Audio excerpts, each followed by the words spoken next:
Chapter 1. Underworld, Invitation, 1, you are listening at novelfull.audio. The jury vote regarding the divine trial of Divine Twilight has begun. People always looked for gods in times of need. It didn't matter whether the god was the great Jade Emperor or Buddha. The list went on: Odin, Shiva, Ahura Mazda, Allah, or even the ancestral god of one's family. The god they usually believed in would come to mind first. They would pray for help attaining the things they wished for. However, if that god ended up in a crisis, who would they look for then? Compiling the votes. Compiling the votes. Compilation is complete. The result will soon be announced. The result of the vote, *******, the rushing waves crashed roughly against the rocks. Divine Twilight gradually dispersed the fog in his mind while listening to the sound. Where am I? The unfamiliar scene before him made him squint. A gloomy gray sky, a river that flowed with black water, a dark beach, and an almost collapsed ferry slip. He had never seen his surroundings before in his entire life. Ha! I died, didn't I? In truth, the word annihilated would be more accurate. After all, the concept of death only applied to mortals. My divine class, essence, faith, and rank. They've all been downgraded by force. My divinity has been severed, and my divine power has disappeared too. But why haven't I gone mad? He had been trying to open his system window for some time. Unable to open system window. Unable to open system window. The system connection is unstable in this world. Please contact an administrator for more details. Or access permission denied. Only such messages popped up. Ever since that day, he had been unable to open the screen that had once accompanied him everywhere he went. It was a bit frustrating. Just as he was wondering about his next move, however, someone is approaching. Swish, swoosh. Out of nowhere, a boat appeared in the midst of the river and floated toward him. Rattle. The boat smoothly docked at the ferry slip. On it, there was a boatman wearing a straw hat and a middle-aged man wearing a fancy ceremonial suit. Divine Twilight. Are you Li Chang? Sunday, the middle-aged man called out. At that moment, the eyes of Divine Twilight widened a bit. Li Chang, son, was his real name, which he had long since buried deep in his heart. Father, Li Jo Myung. Mother, Soyu Ha. Born on December 25, 2001, in the Republic of Korea, on planet Earth. Your name means, a bright and generous person. The middle-aged man continued to read out the things listed in his notepad, and Divine Twilight, no, Chang, son, felt his mind starting to blank out. In 2027, you ended up on the planet Arcadia for an unknown reason, and became a star after a series of tribulations. Ironically, despite your name, you killed hundreds of deities in that conflict. Just reading about it gives me goosebumps, fiend, the middle-aged man said, shaking his head. However, there was no sign of terror on his face. Then, you got caught and were put on trial.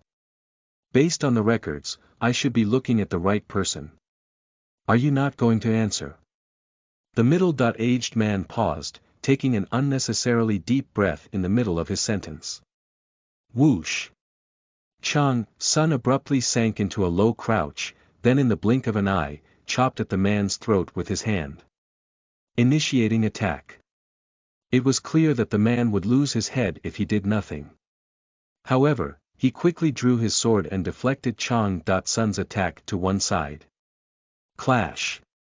Due to your revoked status, this skill is currently unusable. Substituting with skilled hand-to-hand combat. However, Chang-son did not stop attacking. Like snakes darting forth to snatch prey, his hands continued unleashing a coordinated flurry of attacks. Bam, bam, bam. Each of his blows was powerful enough to mutilate part of the man's body.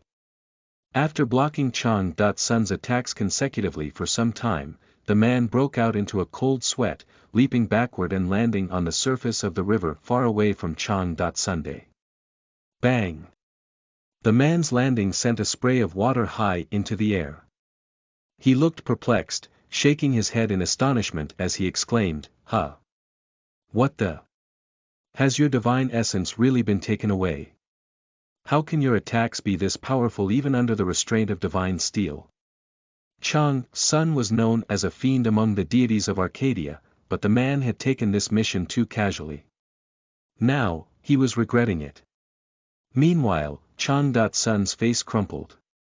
The moment he took a few steps to attack the man, a restraining device made of steel chains had appeared to subdue him. Clang, clunk. He was well aware of what they were. Currently under a restriction. Unable to move without permission. Divine steel shackles. They were a restraining device capable of turning even a deity with supreme authority into a being less powerful than a mere mortal the moment it touched them. They were also the device Chang.Sun had worn during his divine trial. He had assumed the device was gone because he couldn't see it anymore.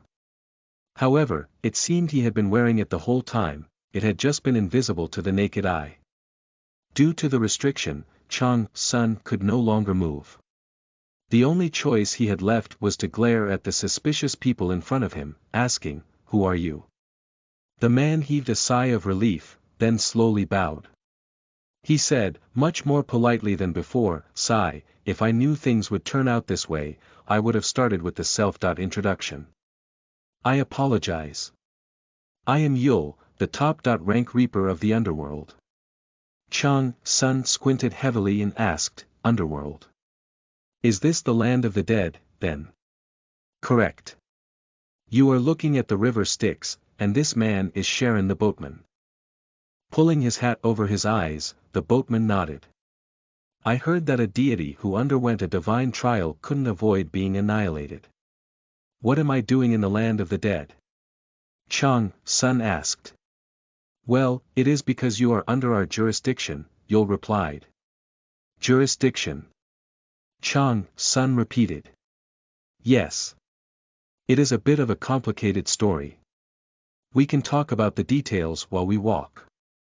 There is a man who brought you to this place by invitation," Yul explained, smiling slightly. You see, Arcadia is totally different from Earth, the world you originally resided in." Swish. Every time Sharon rowed with all his might, the boat slid quickly down the river Styx. Chang.Sun listened to Yul, watching the water ripple gently across the bow of the boat as it moved through the water. It was hard to see through the opaque waters of the Styx. He asked, "Is it related to the jurisdiction thing you talked about?" "Of course it is. People live and die according to the death lists, lists in which people's lifespans and fates are written down. However, who could have known? The death lists can only be used in the places where they were written," Yul responded. At some point, one of them managed to escape, vanishing without a trace. A beam of light shone before Chang.Sun's eyes, surrounded by the ripples of distorted space. Ever since that day, the system window had filled one of his eyes. If a single list goes missing, it causes a lot of trouble. We put in a lot of effort to find it. As it turns out, it ended up in a very strange place, Yul explained. "Was that Arcadia?" Chang.Sun asked. "Yes. It drove me crazy. I assumed the owner of that list would just live longer than an average human, but no one could ever have guessed you would become a deity like that." Yul replied, bitterness evident on his face as he continued, "On top of that, you made too much of a mess there. To hush things up and bring you back, we had to pay a hefty price." Memories of the many twists and turns of fortune he had endured coursed through Chang.Sun's mind. Earth. He had left his hometown so many centuries in the past that he could barely remember it. To be honest, he had remembered the name Li Chang.Sun only after Yul said it to him. That alone showed how little longing he had left for the life he had lived on Earth. Thus, he only became more curious about why they were looking for him. Though he wasn't sure what kind of price they had paid, one thing was for sure: if they had revived him, there had to be something they wanted from him. He asked, "Why did you go through all the trouble of bringing me here? It would have been better to let me be annihilated over there than to claim me like this." Yul shrugged and replied, "Who knows? I was just following orders." "Then who's your boss, the one who made this decision?" Chang Sun asked. "Thanatos," Yul replied in a solemn tone. "He is the head of Tartarus and Erebus. Some people refer to him as the king of underworld." Chang Sun nodded. If Thanatos oversaw the 4 phases of human life, he had to be in a pretty high-ranking position. He no doubt had a lot of power. "We have arrived," Yul said. Before anyone knew it, the boat had arrived at a ferry slip next to the river mouth. It was much bigger than the one they had departed from. Souls were lined up on it, leading all the way inside a grand palace. "It would take at least 49 days if we headed that way. Follow me. We are going to take a different path," Yul said. Chang Sun followed after Yul and quickly bypassed the line. The reapers in charge of the line saluted Yul simultaneously. After they passed the crowd, Yul used a skill Chang Sun recognized as spacefolding. Many places flickered into view and disappeared. "This is the burning hell. This is the freezing hell. You have safely passed all of the 10 hells in the land of the dead." A pit of fire with souls trapped inside appeared, followed by a forest densely filled with frozen trees. Most of the souls trapped in the hells were ordinary, but there were some celestial beings among them as well. "What is that?" Chang Sun asked. "Oh, right. You were a fighting deity before you became a fiend.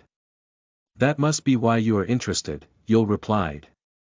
"It just caught my eye," Chang Sun said. "They are the fallen stars," Yul said.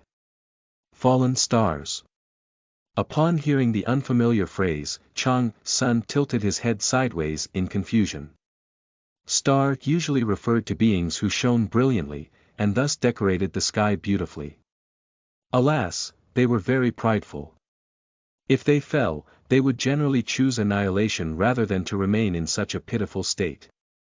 "Judging the sins of the dead is not Tartarus's only job," Yul explained. "Then?" Chang Sun asked. "We also seal demonic and evil deities who push the world into a crisis in the abyss," Yul continued.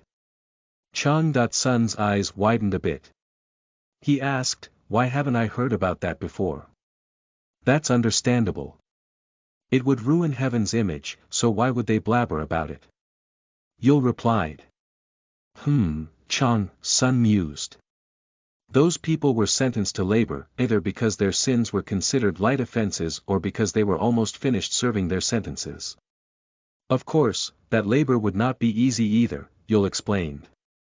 On some level, Chang Sun could grasp why heaven stayed vigilant against the underworld and tried to not talk about it. He could also guess what kind of deal the underworld had made with Arcadia. "Right this way," Yul said as they finally arrived at their destination after their long walk. Before them stood a towering castle that soared endlessly into the distance. They passed through its dark red gate, then crossed the main road where several officials busily came and went. In the innermost area, they reached the castle's entrance. "I, the top-rank Reaper Yul, have brought Divine Twilight safely to this place as you have ordered, sir. Enter." A deep, resonant voice rang out as the front gate opened, and a strong wind blew. Chang Sun's expression stiffened reflexively as the wind swept over him. Immense energy overwhelms you. Whoosh! Chang Sun had heard stories about the king of the underworld, but it was beyond his wildest expectations. Wasn't the king of the underworld one of the highest-rank stars? The darkness writhed, looking almost as if it wanted to devour him. "The eyes in the darkness are observing you." Death was a power feared by all living beings, even deities. Just then, it had bared its brutal fangs. Even if he were to fight after regaining his status, Chang-sun wouldn't be able to guarantee the outcome. That was why. Badump. Badump. I think this will be fun. Chang-sun could feel his heart beating for the first time since he entered the underworld. Chapter 2. Underworld, Invitation, 2, you are listening at novelfull.audio. Within the castle, Chang-sun saw a wise-looking man sitting on a grand throne. Ever since I received the report, the thought of what an absurd being you might be came to my mind. However, I suppose I underestimated your absurdity, said the man. He was Thanatos, the king of the underworld. As Chang-sun revealed his desire to fight, Thanatos looked at him unhappily. Thanatos' divine class was so high that he could compel most deities to kneel, and yet the man whose deity status had been revoked was still standing upright. At the same time, however, Thanatos was also satisfied with his decision to choose the man before him for the job he had in mind. Have you ever thought of where you might have ended up after you died, if you had kept living on Earth instead of ending up in Arcadia? He asked, seemingly at random. Chang-sun had wanted to ask about Thanatos' purpose for bringing him here first, but he just shrugged, thinking there had to be a reason. He simply replied, not really. I haven't thought of it. You would have gone to hell, Thanatos said simply. Why? Chang-sun asked. Thanatos adjusted his glasses, picking up the report about Chang-sun on his desk. He began, you were an active professional gamer in 2024. And? Chang-sun replied. On June 21st, you cursed very badly. While playing the game with a 5-member party, you used all the curse words in the world and raged against your colleague for trolling. Those words hurt your colleague's heart very deeply, Thanatos explained. Chang-sun remained silent. Yul, what kind of punishment would he have received then? Thanatos asked. Yul stood upright beside them as he answered in a disciplined tone, Sir, he would receive the punishment of having his tongue plucked out for 15 days, and having his soul scorched in the condemning hell. Exactly so, Thanatos said. Chang-sun was so dumbfounded that he was speechless, but Thanatos continued, paying no heed to him. On April 9, 2020, your friend was heartbroken from his breakup, so he asked you for a drink. However, you ignored him while playing a game, didn't you? That alone was enough to send you to the scorning hell. On November 10, 2018, you skipped your lesson and went to a PC bang. Then you lied to your parents. In September of 2017, you stepped on several ants while you were going to school. Oh no. Those were poor creatures who were bringing food to their fellows.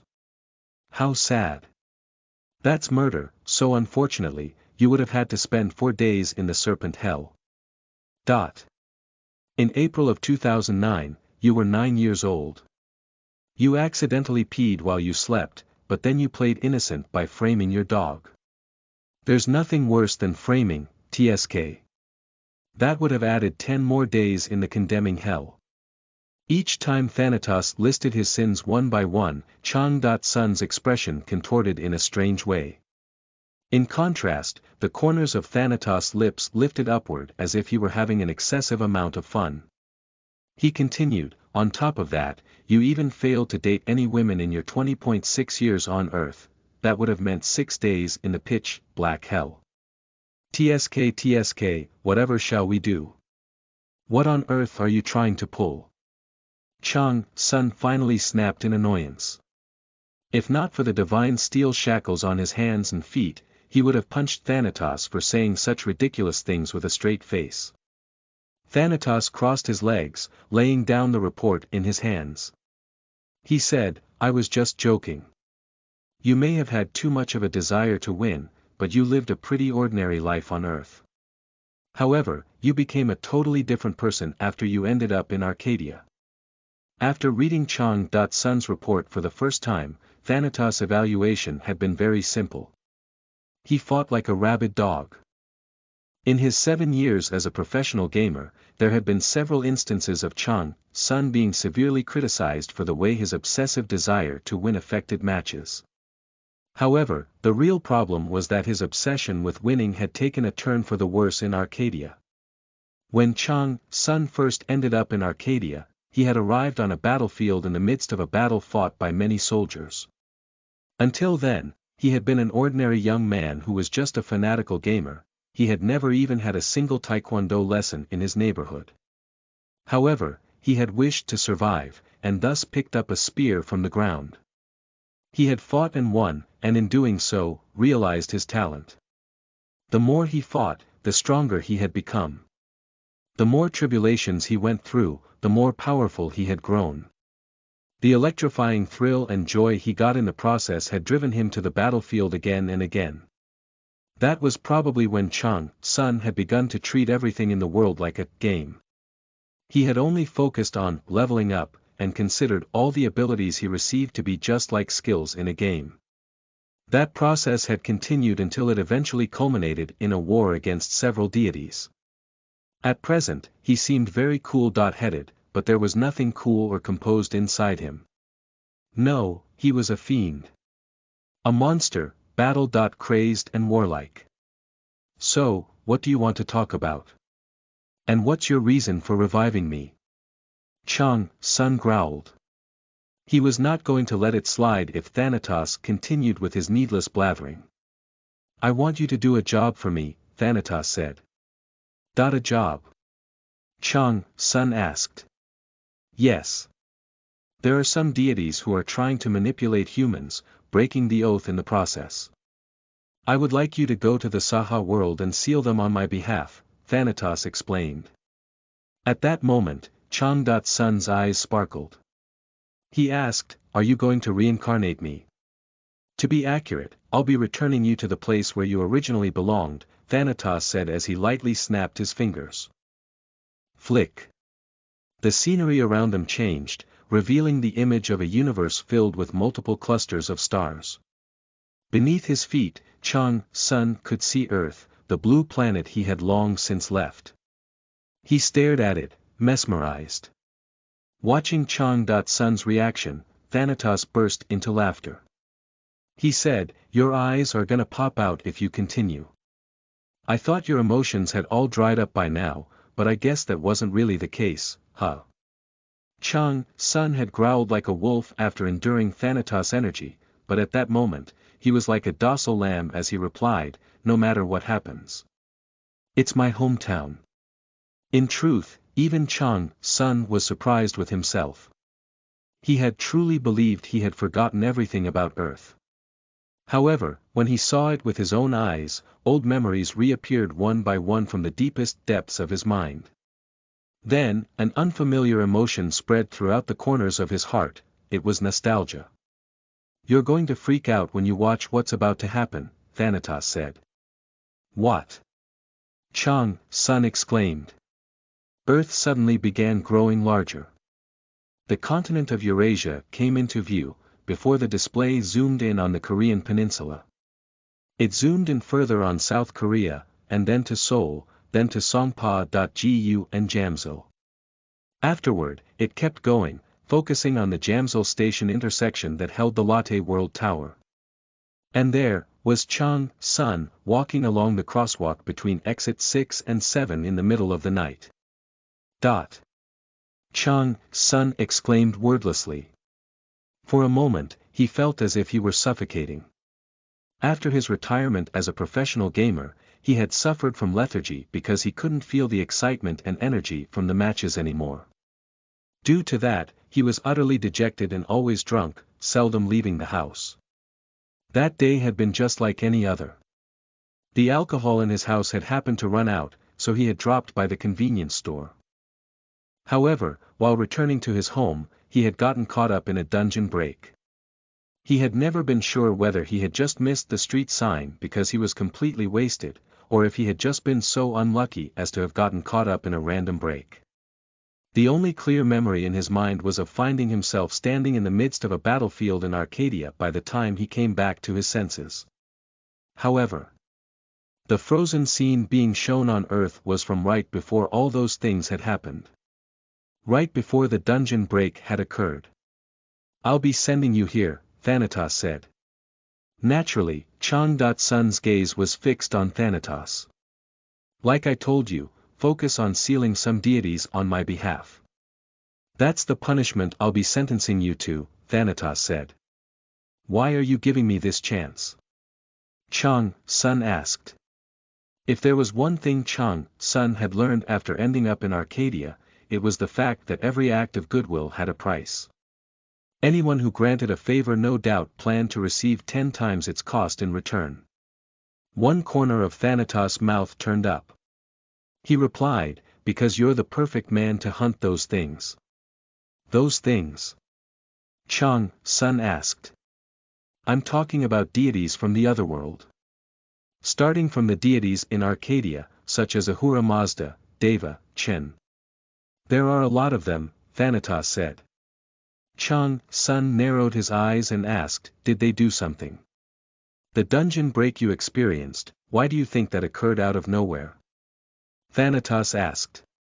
Chang.Sun's eyes shone. He replied, "Breaking the oath. So that's what you meant.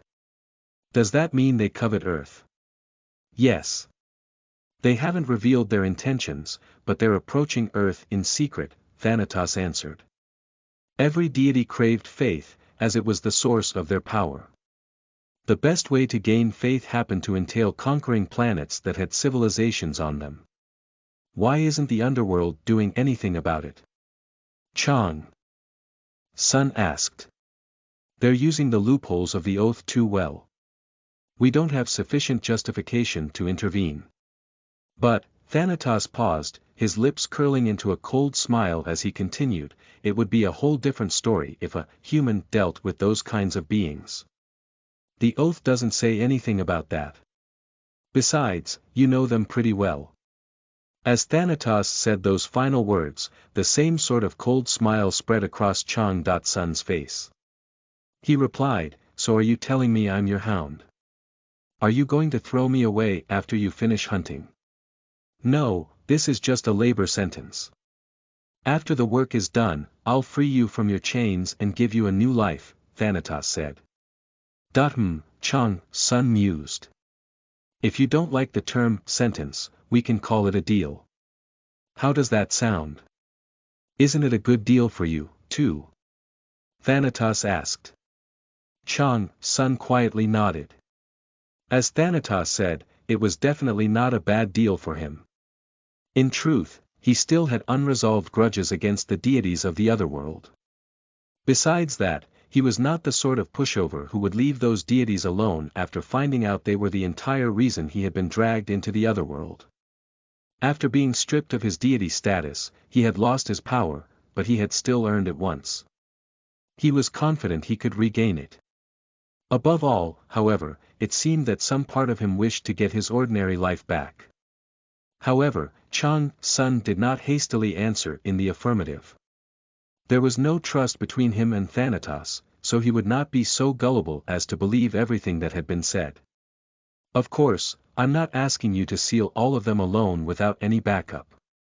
Without that, you'll just fade away from running out of power like the last time. So, I'll give you a gift," Thanatos said. "What would that be?" Chang.Sun asked. "Authority," Thanatos said, the smile remaining on his face. Chang.Sun briefly fell silent in shock. Shortly after, his expression conveyed how ludicrous he thought the idea was as he asked, "Is it okay for you to give away things like that? It sounds as if it goes against the laws of the underworld."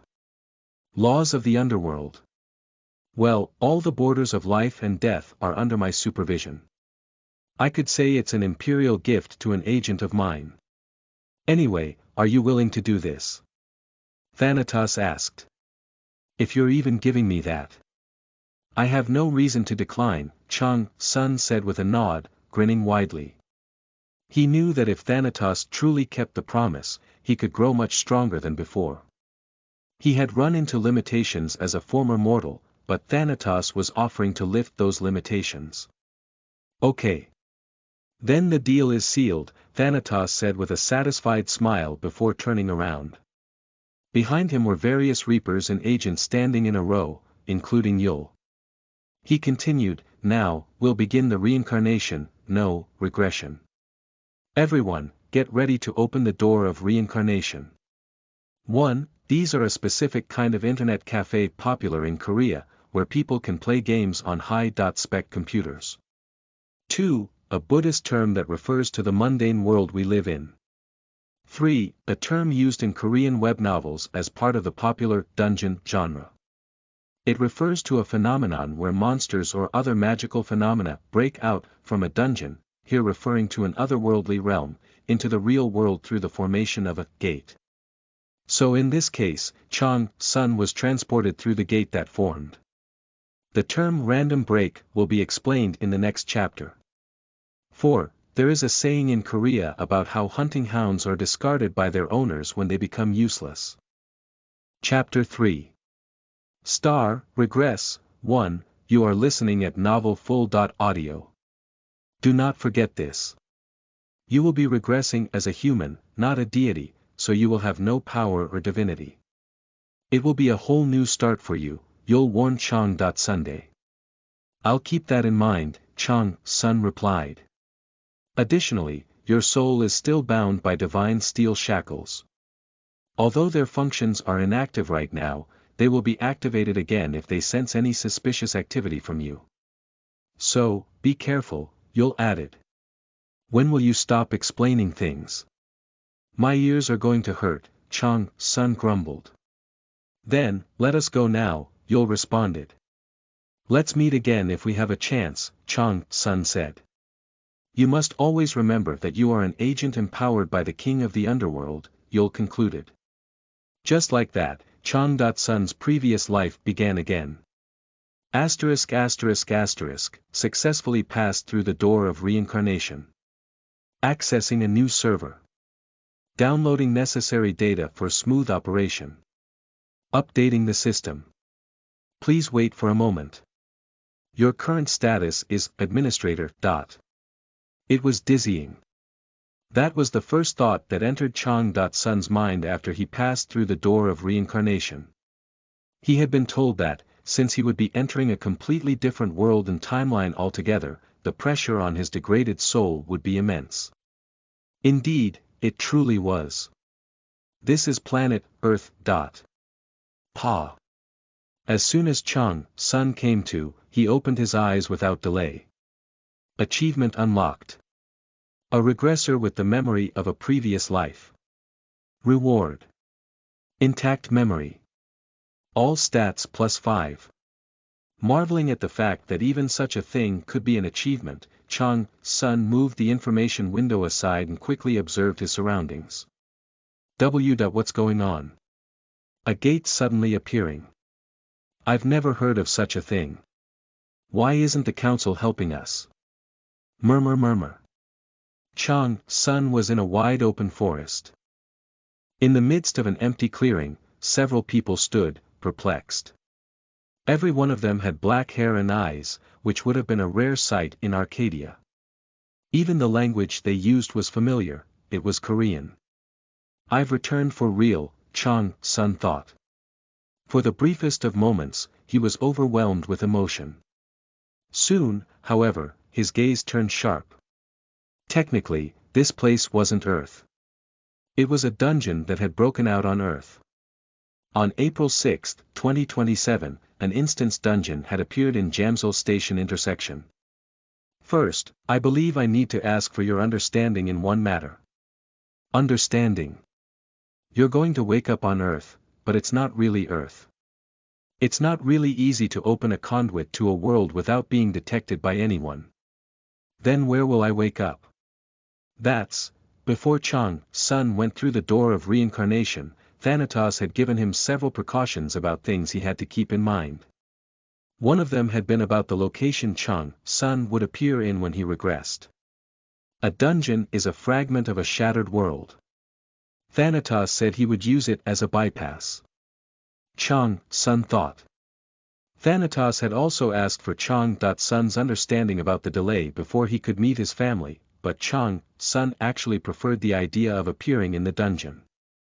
It wouldn't be easy to find a way to train his alcohol-wasted body if he went back home directly, so Thanatos had saved him a little bit of trouble.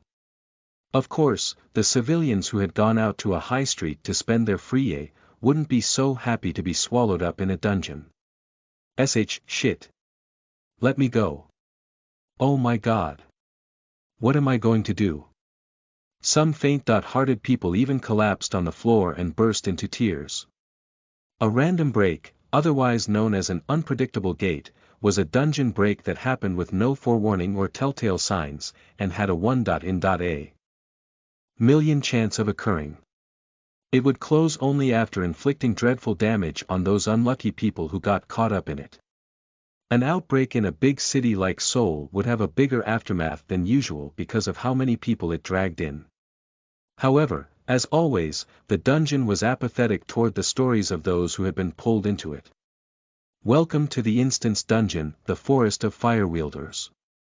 Current number of participants: 431 people. Crackle. For a split second, the message window that had appeared over people's heads made an unusual noise. An error has occurred. Found an omitted participant. Counting again. Current number of participants: 432 people. The ordinary civilians, whose faces had already turned paper-white, they could not afford to think too deeply about an error that had only appeared for a brief moment. Evaluating the strength of the participants in the dungeon. Assigning a quest at the appropriate difficulty. Commencing the dungeon quest. Quest theme: Pioneer. Eliminate the monsters that roam in the Forest of Firewielders, then climb up to the top of the hill that lies beyond the forest. The forest is divided into 5 sectors. Different monsters reside in each sector. Be aware that the methods required to pioneer each sector will also be different. To execute the quest, every participant has been granted access to the instructions are clearly provided below, so please refer to the documentation. Best wishes to all participants. The first sector has been opened. As soon as the messages stopped popping up, Chang Sun sprang forward. Hey, that man. Hey, it's dangerous. The other people present were taken aback and tried to stop him, but Chang Sun had already entered the danger zone. Is he a player? Isn't he too ordinary to be a player? No matter how low the rank of a player was, their presence was different from that of an ordinary civilian. As they could not sense anything different about Chang Sun, the ordinary civilians could not help but be concerned about him. But doesn't he look familiar? I think I saw him on TV. Just then, some people who frequently watched professional gaming broadcasts remembered Chang Sun and were surprised. No way. Is he the tyrant? ******. My body is really a mess, Chang Sun said, frowning deeply as he ran. The muddy ground that sank beneath his feet was a problem in its own right. However, he had a bigger problem. After running for only a short time, he was already out of breath. First, he needed to accurately understand his condition. He called out, "Open system window." Unable to open the system window. No access to the system. Qualifications have been revoked. The system has been partially updated. Opening the system window with Administrator status. Li Chang Sun, Divine Name. Divine Twilight. Title. Error, Faction. Error, Strength. Unknown, Agility. Unknown, Stamina. Unknown, Divinity. Unknown, Acquired Skills. LV, Illegible. LV, Illegible. LV, Illegible. Acquired Authorities. LV, Illegible. Special Note. A considerable amount of information is illegible and cannot be accessed. Additional stats. 5. The position of Administrator was similar to that of the Underworld Reapers. Although Chang Sun had been given a labor sentence, the underworld had granted him some power to carry out his mission more smoothly on Earth. Due to that, he was able to check his status window. However, the contents left him dumbfounded. As expected, it's an absolute mess, he grumbled. As Chang Sun had been a deity before regressing into mortal form, it was no wonder that the status window failed to properly reflect his current status. Fortunately, his divine name remained, but he felt as if even that could go away at any moment. Though. Where is the thing the king of the underworld was going to give me? Chang Sun squinted. Even after scanning through the status window multiple times, he was unable to find Thanatos' gift. Wondering if he had gotten ripped off, he frowned. Renewing the window based on updated data. Li Chang Sun, divine name. Divine Twilight, unusable, title. None faction. Underworld level. 0 strength. 1 agility. 3 stamina. 2 mana. 0 acquired skills. Acquired authorities. Soul exploitation LV.1, new. Execution sword LV.1, new. Special note. Upon the confirmation of degraded status, all previous information has been reset. Please check the newly granted authorities. Additional stat points. 5. Fortunately, I haven't been ripped off, Chang Sun thought. He quickly tapped on Thanatos' gift with his index finger. Soul exploitation, a privilege that can only be used by the emissary recognized by the king of the underworld.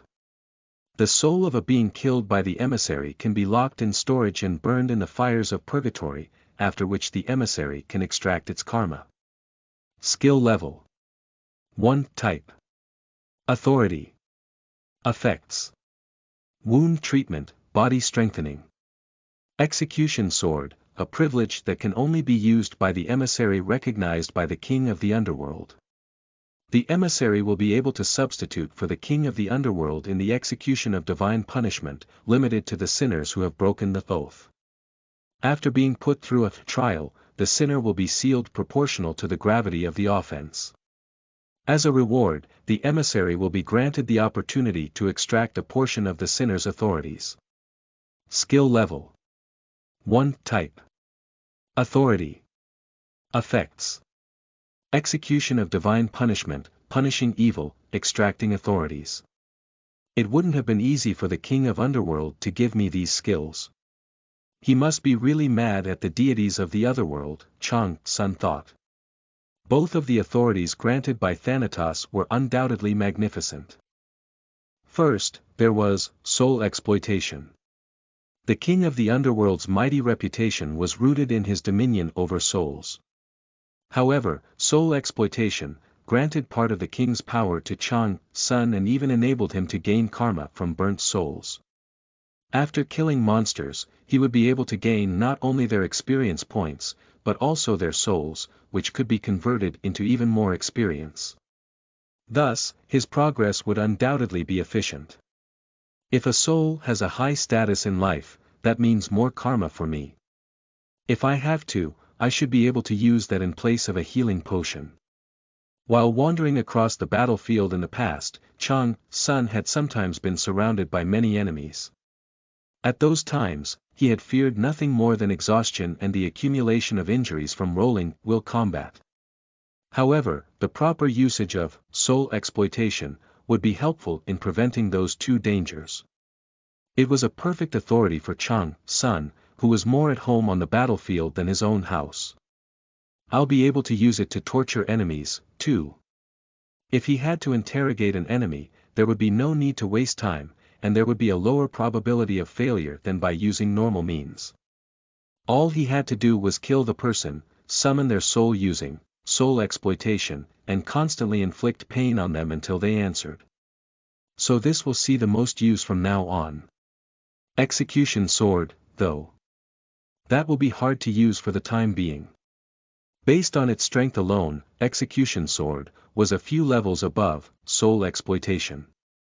Not only was it capable of sealing a deity's status, it was also capable of seizing their authorities.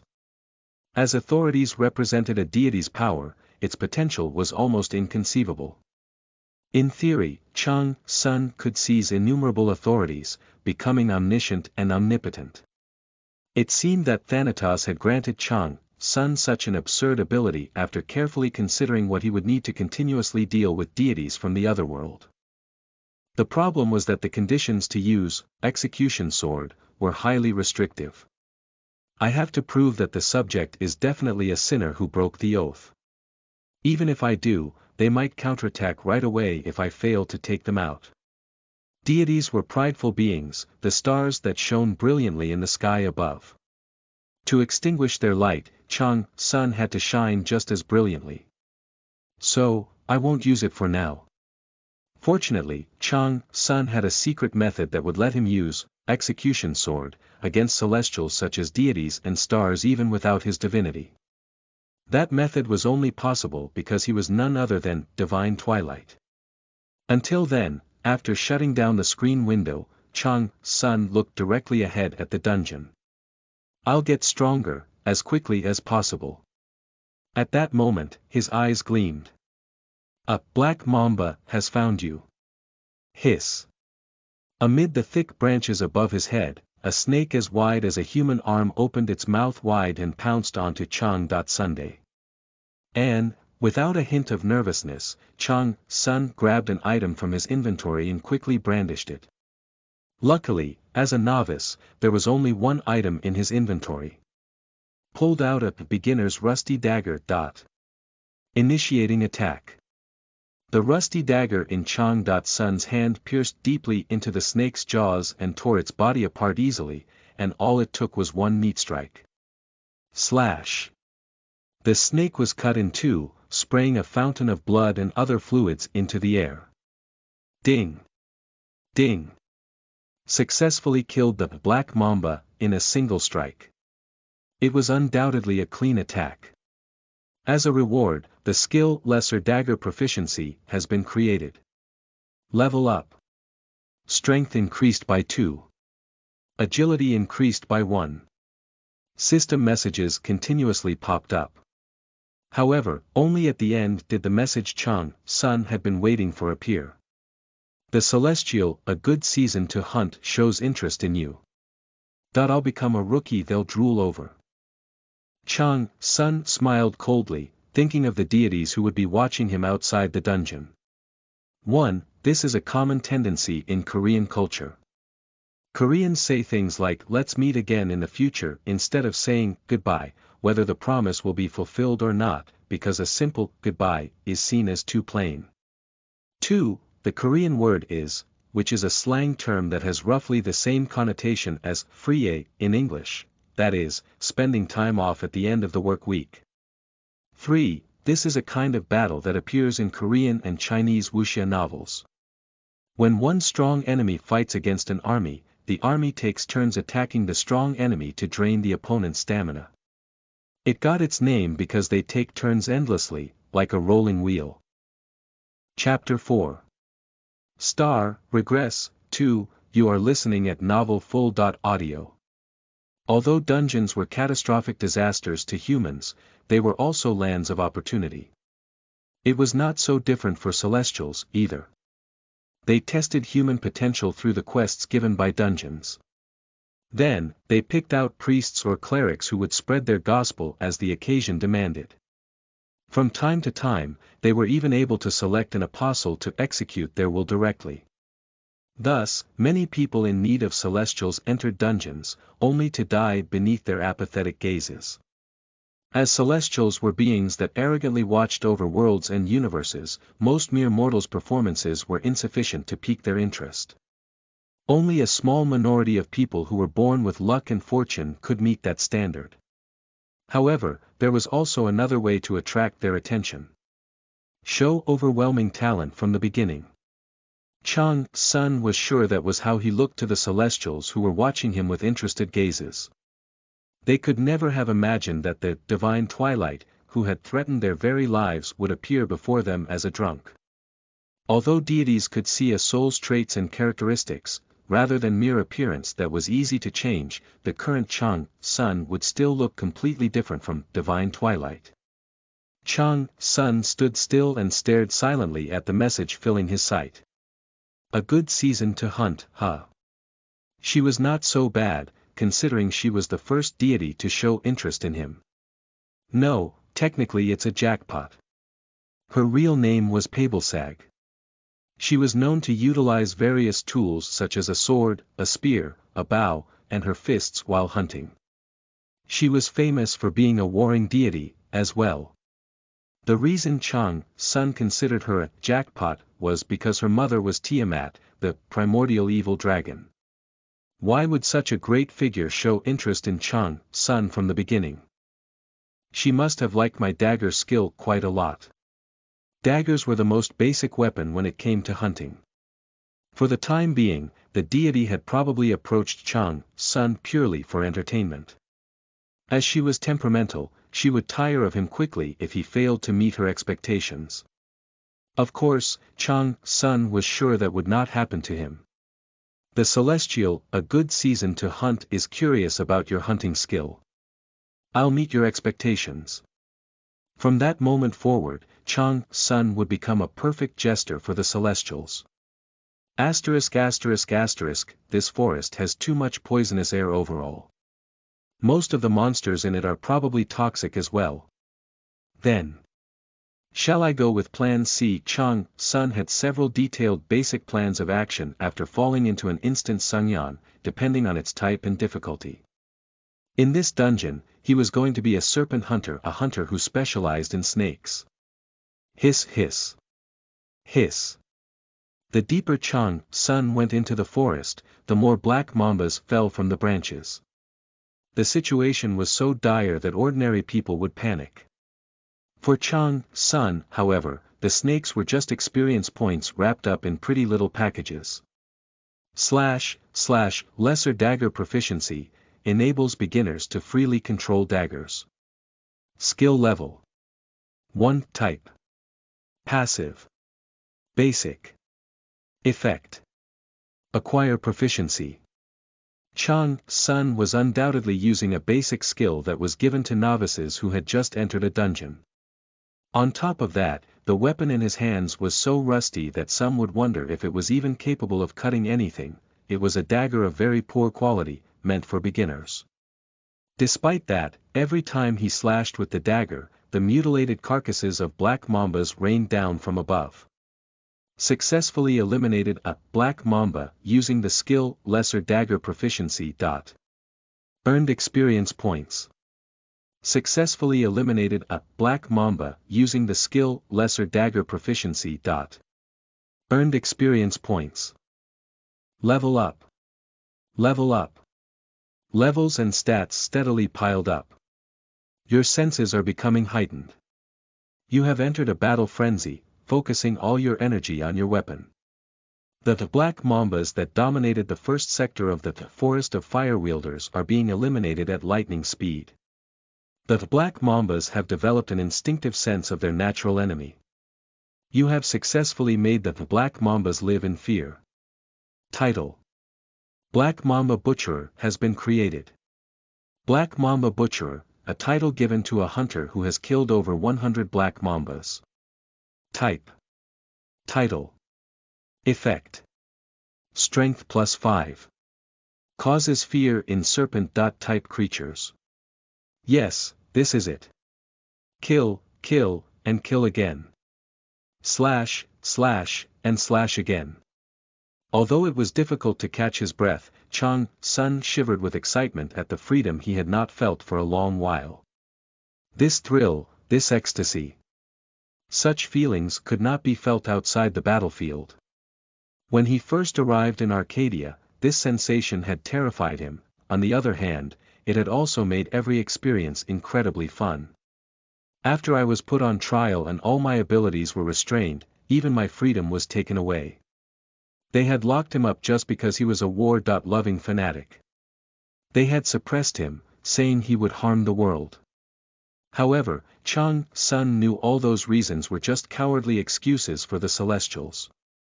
Even though he had had no intention of doing so, they had been afraid that a wastrel of mortal birth would stand above them. And so, I'll make their fears come true.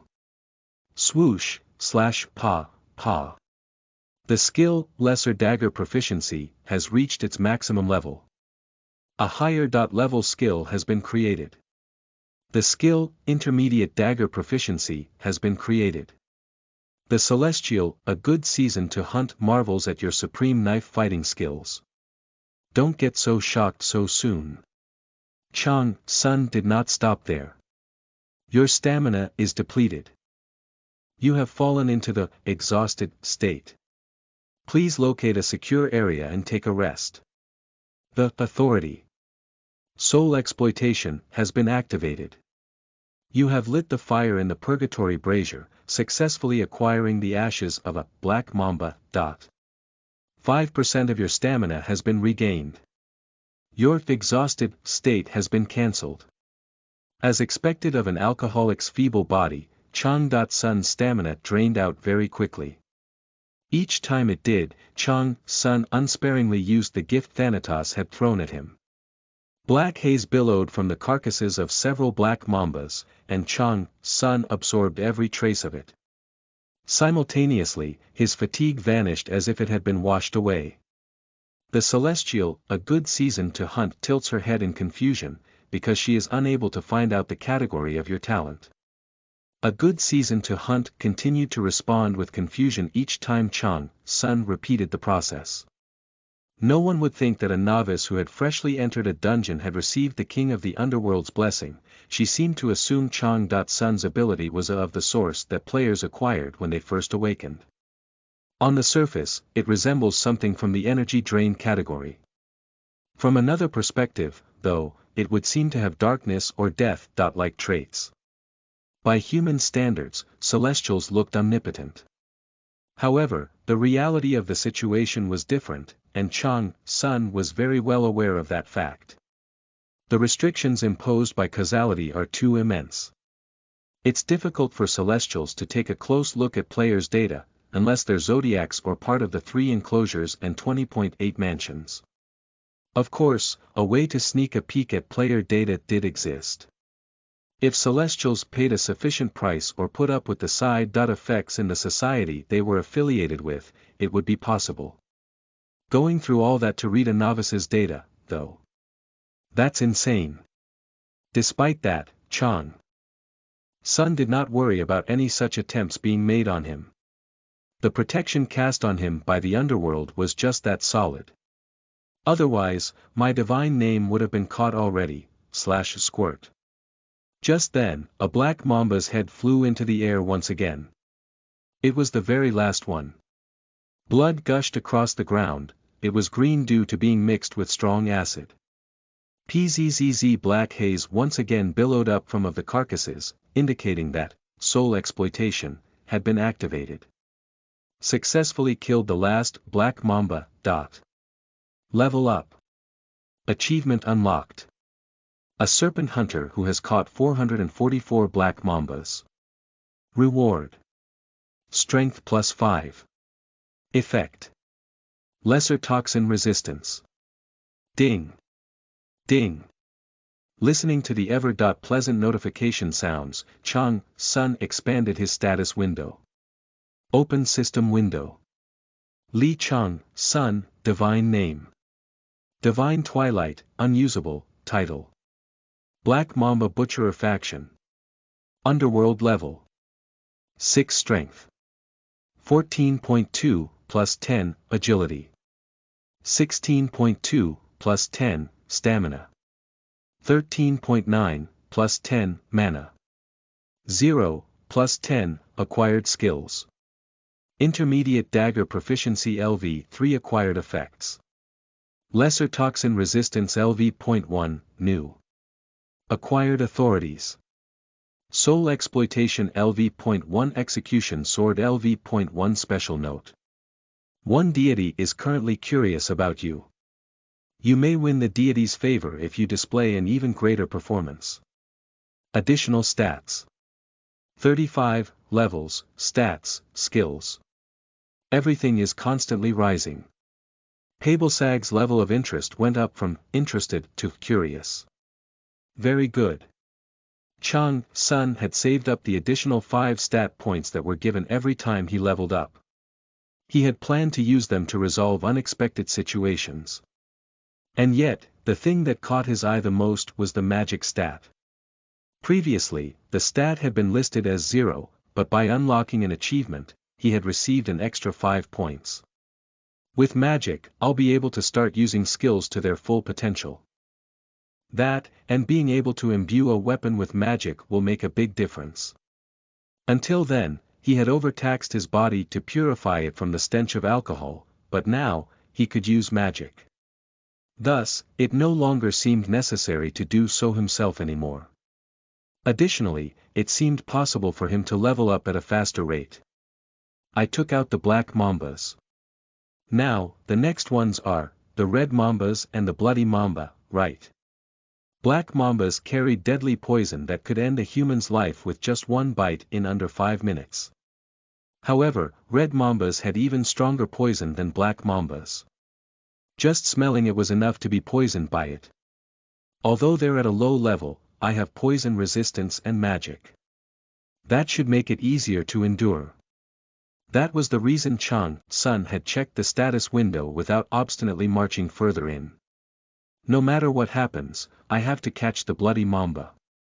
The bloody mamba was classified as a boss monster that ruled over mamba-type monsters. It was ridiculous for a novice who was not even at level 10 to go after it, and yet, Chang Sun planned to catch it via solo raiding.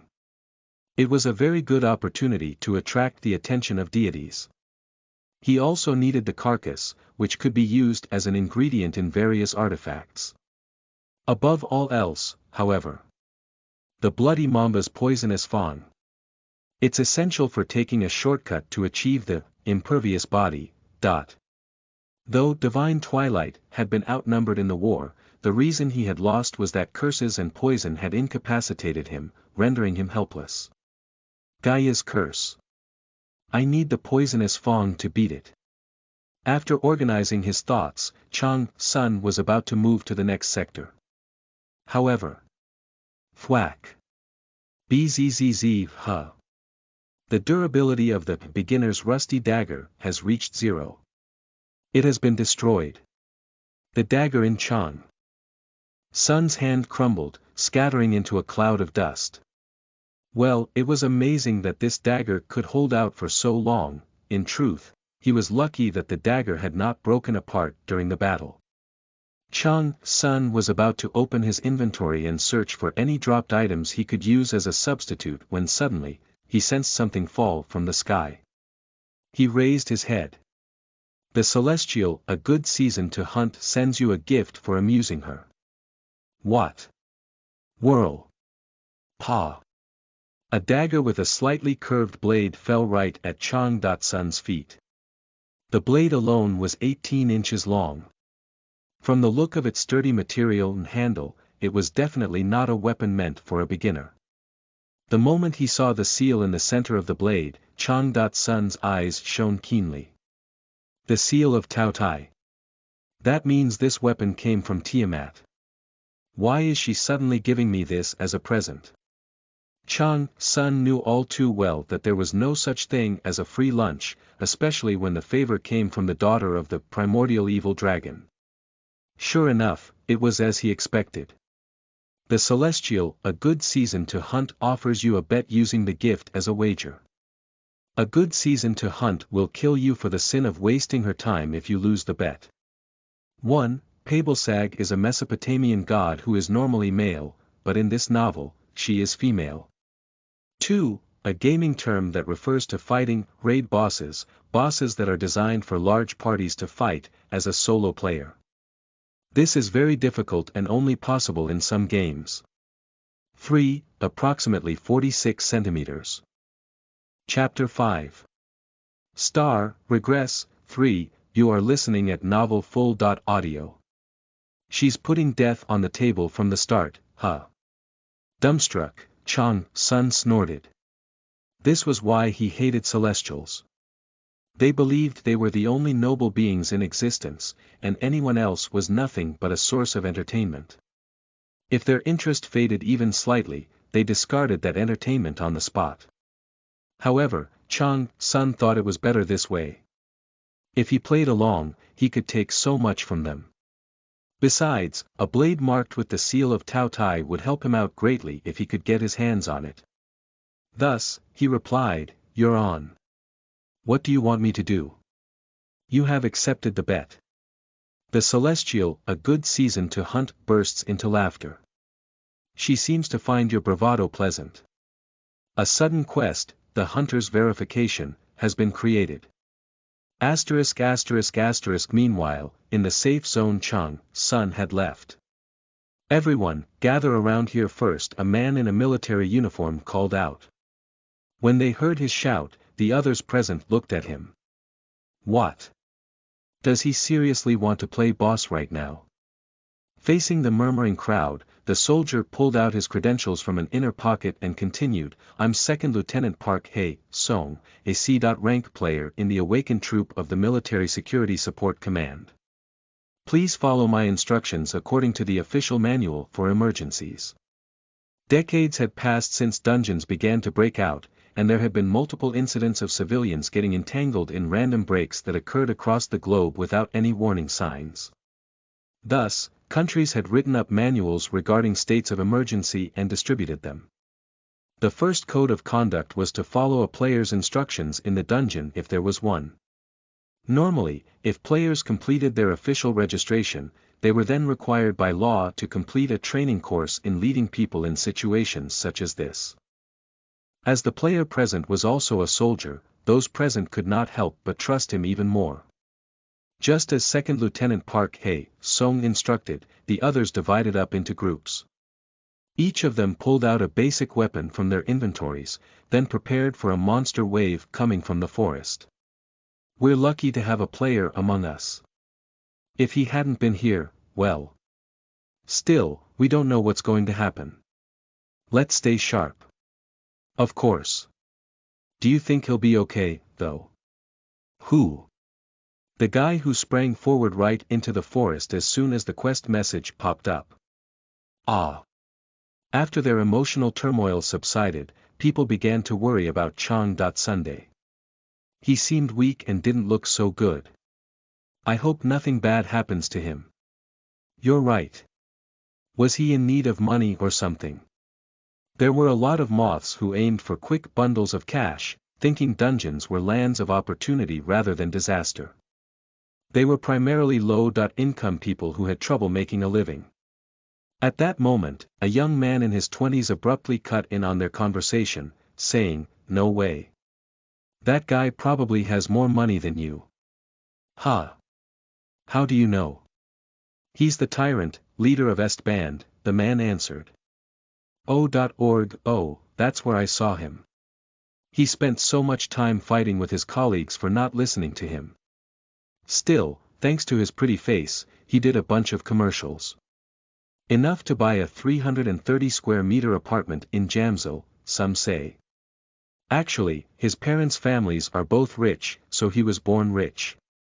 I'm telling you, he was born with a gold spoon. Wait, why would that kind of guy run into the forest out of the blue? The young man shrugged as if to say, who knows? After his retirement, I heard he became an alcoholic. There were reports of dissent among the team. Well, who knows? Maybe he left to kill himself because he felt too lazy to live. Dude, stop.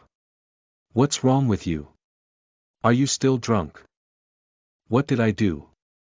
At some point, the young man's speech had become full of contempt and mockery. His friend, who had gotten swept into the dungeon along with him, tried to calm him down. For some reason, however, the young man seemed quite irate. He sounded as if he really wanted Chang-sun to commit suicide. The other people's expressions subtly changed. Some did not hesitate to reveal their unease. Using the excuse of needing the bathroom or taking a break, they tried to head toward another area. Just then, however. Ding!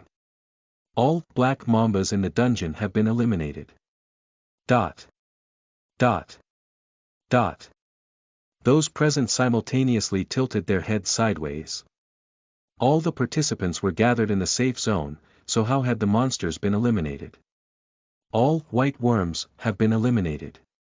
All blue crows have been eliminated.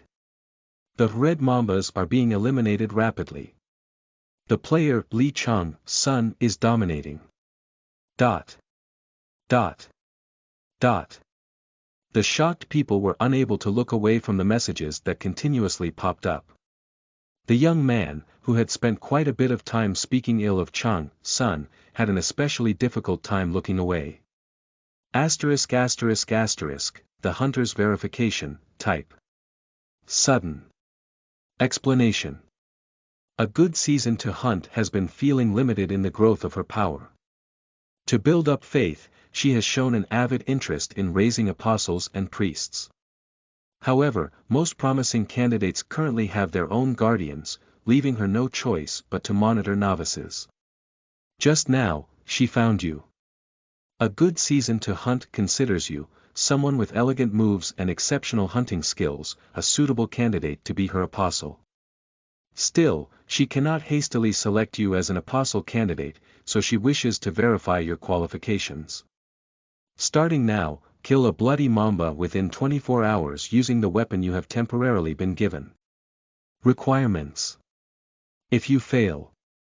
Death. If you succeed. 1. You will be gifted Tiamat Snaggletooth. 2. You will be selected as an apostle candidate. So that's what happened. After scrolling through the quest window, Chang-sun laughed dryly. No wonder the deity had begun showing an avid interest in him. She was not simply interested in his potential as a hunter, rather, she also had some problems of her own. Come to think of it, there was a severe dispute between Tiamat and Bel-Marduk recently.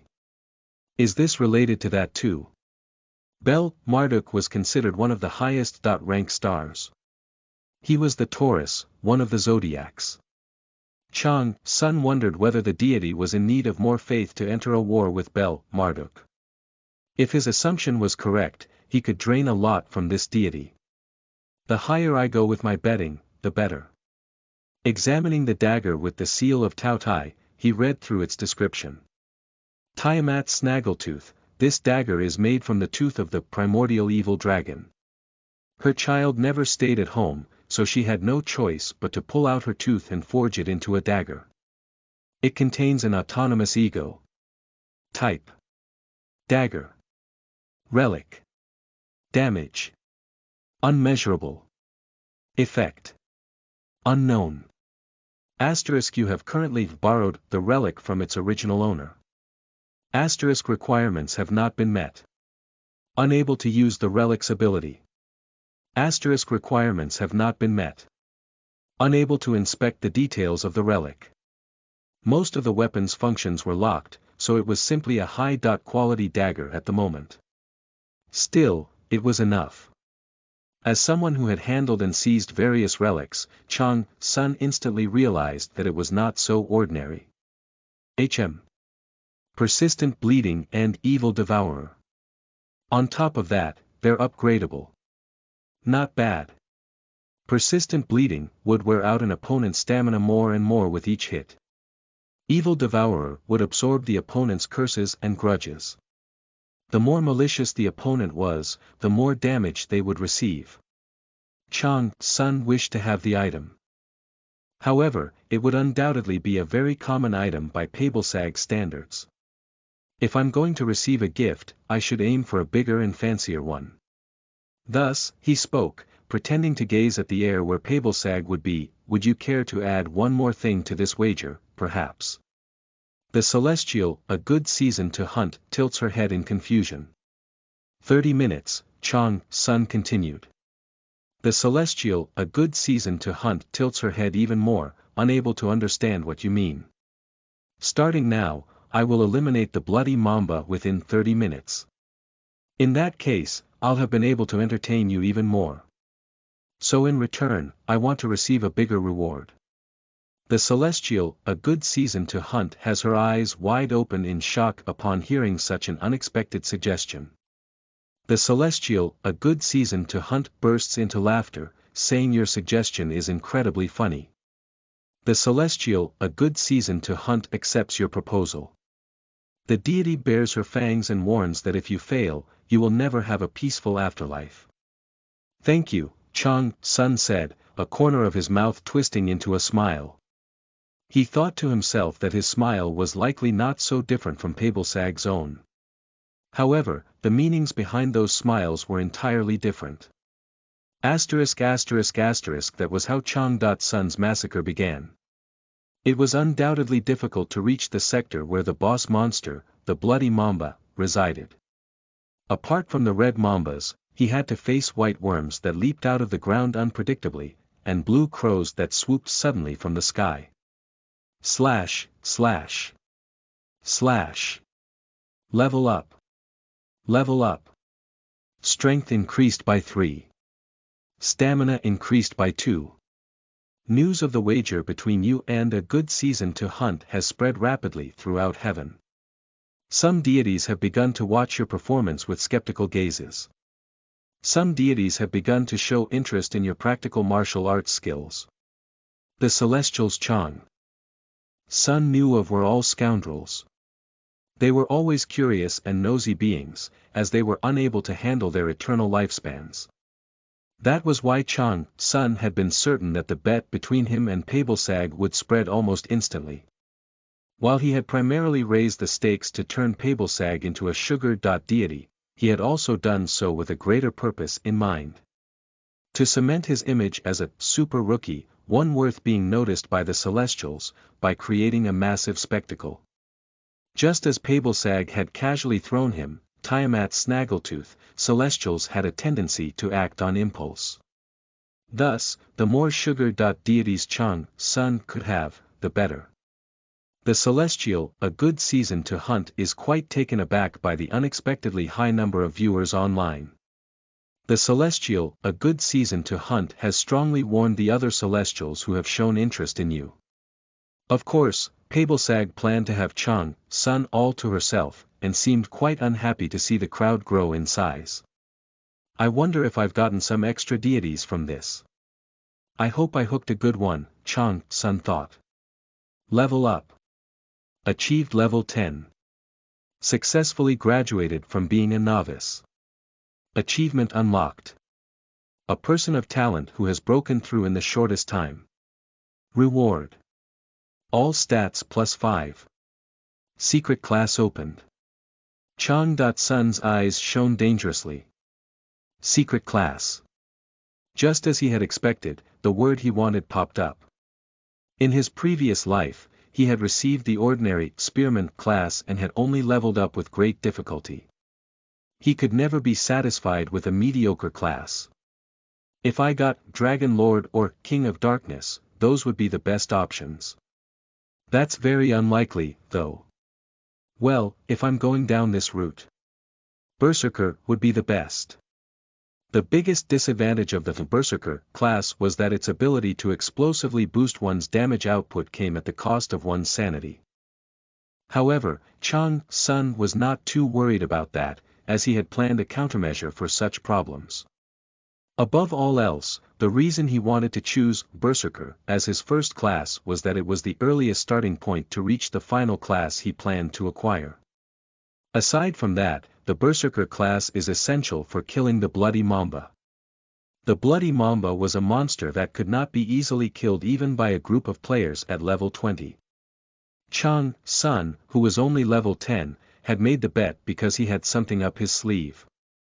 From the 2-digit levels, selecting a class will enable faster growth and combine suitable skill trees. Reviewing the list of suitable classes by considering the player's achievements and records. Revealing the results. Class selection, 1. Swordsman 2. Spearman 3. Brawler. 17, Dragon's Child, Secret. 18, Wanderer of Darkness, Secret. 30, Rune Master, Secret. Considering that the first class selection provided 5 classes on average, and even geniuses were offered 10 classes at most, the number of classes available was ridiculous. On top of that, secret classes, a single one of which would be considered a jackpot, filled half of the list. It was truly absurd. After spending quite some time scanning through the list, Chang's son wavered for the first time. Berserker isn't there. He had 6 minutes left. Chapter 6. Star, Regress, 4, you are listening at novelfull.audio. Chang's son could not help but laugh dryly at the situation. The only reason I suggested a bet was to get the Berserker class, but there's no Berserker on the list. What the? Chang's son had no idea where he had made a mistake. Considering his attack-focused fighting style and the achievement he had gained from quickly eliminating monsters, he had really thought the Berserker class would be guaranteed. However, he could not lose his focus just because something unexpected had come up. Even now, the time he had left was decreasing quickly. 00.05.56.21, 00.05.56.20, The Celestial, a good season to hunt, has posed a question as to how you will finish the bet within the remaining time. 3 Celestials who have not revealed their names are curious about your future decisions. I have no choice then. Scrolling down the list quickly, Chang's son took a look at the last choice. Among these classes, this is the one that can display the greatest destructive power. 30, Rune Master, Secret. It was clear that Pabelsag and the other 3 deities who were now watching Chang's son would all tilt their heads in confusion. It was true that Rune Master was a secret class, however, it was more of a supporter-type class, not an attacker. Rune Master, the way Rune Masters passed down their knowledge was a mystery. In the present, very few people were knowledgeable about ancient rune magic. However, Chang's son would become the exception with this class. Choose Rune Master as your first class. Y/N, in truth, although Chang's son was about to choose Rune Master, even he was having a hard time grasping why it had shown up on the screen. The class selection was decided based on achievements and records, but he had only shown mundane fighting prowess. However, no matter what the reason was, all that mattered was that he could be powerful as a berserker if he could utilize runes well. Rune Master was more than sufficient to reach the final class he aimed to achieve. Drawing runes will be pretty tricky, but this might be better. In terms of pure destructive power, this class has the upper hand. Apart from that, it was cumbersome to keep the berserkers increasingly out of control sanity in check for each battle. I can work with the lack of damage. As soon as Chang's son collected his thoughts, his finger headed directly toward the Y button. A continuous stream of messages popped up in his vision. Ding! Ding! You have chosen Rune Master as your first class. Class upgrade. Rune Master. Agility increased by 5. Magic increased by 5. New stat, Intelligence, has been added. New stat, Willpower, has been added. The class skill, Poor Level Rune Creation, has been created. The class skill, Poor Level Rune Engraving, has been created. The intelligence stat improved one's cognitive and memorization abilities, making it easier to think strategically. Meanwhile, the willpower stat improved mental strength and heightened one's concentration. It was a must-have stat for Chang's son to create and utilize runes on the battlefield.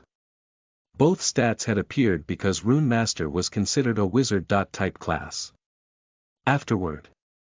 The Celestial, a good season to hunt, is astounded by your choice. A Celestial who has not revealed their name giggles emptily. A Celestial who has not revealed their name is doubtful.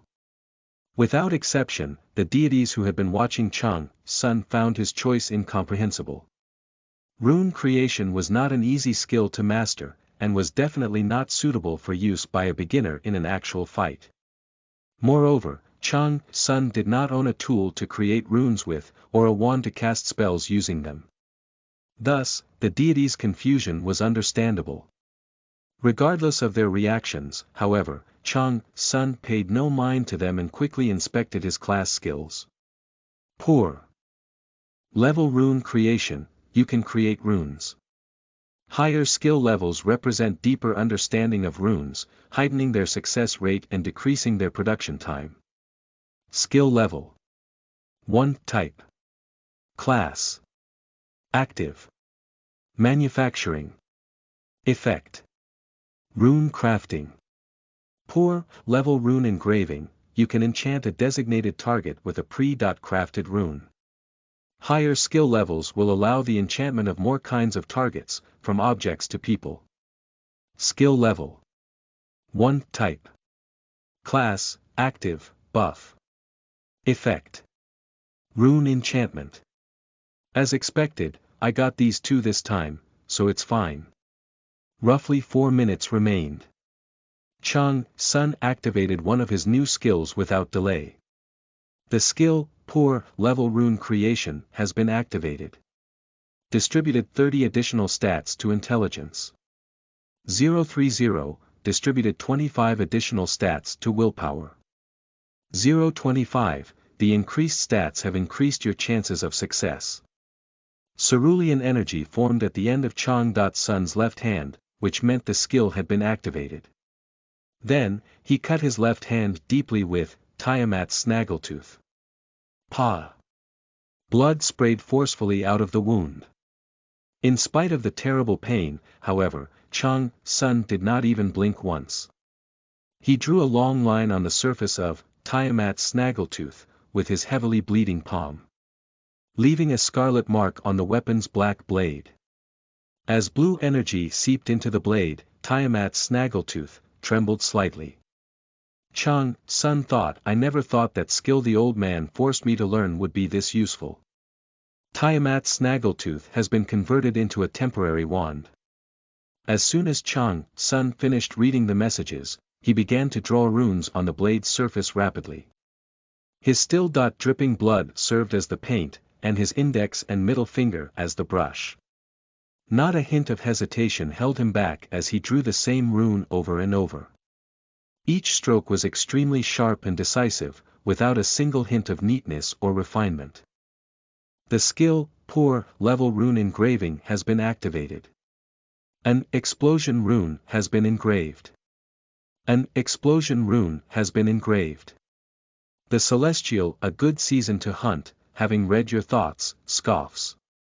Pablesag finally understood what Chang Sun was aiming for. Most of a practitioner's mana was contained in blood, thus making it the most efficient medium for releasing mana from one's body.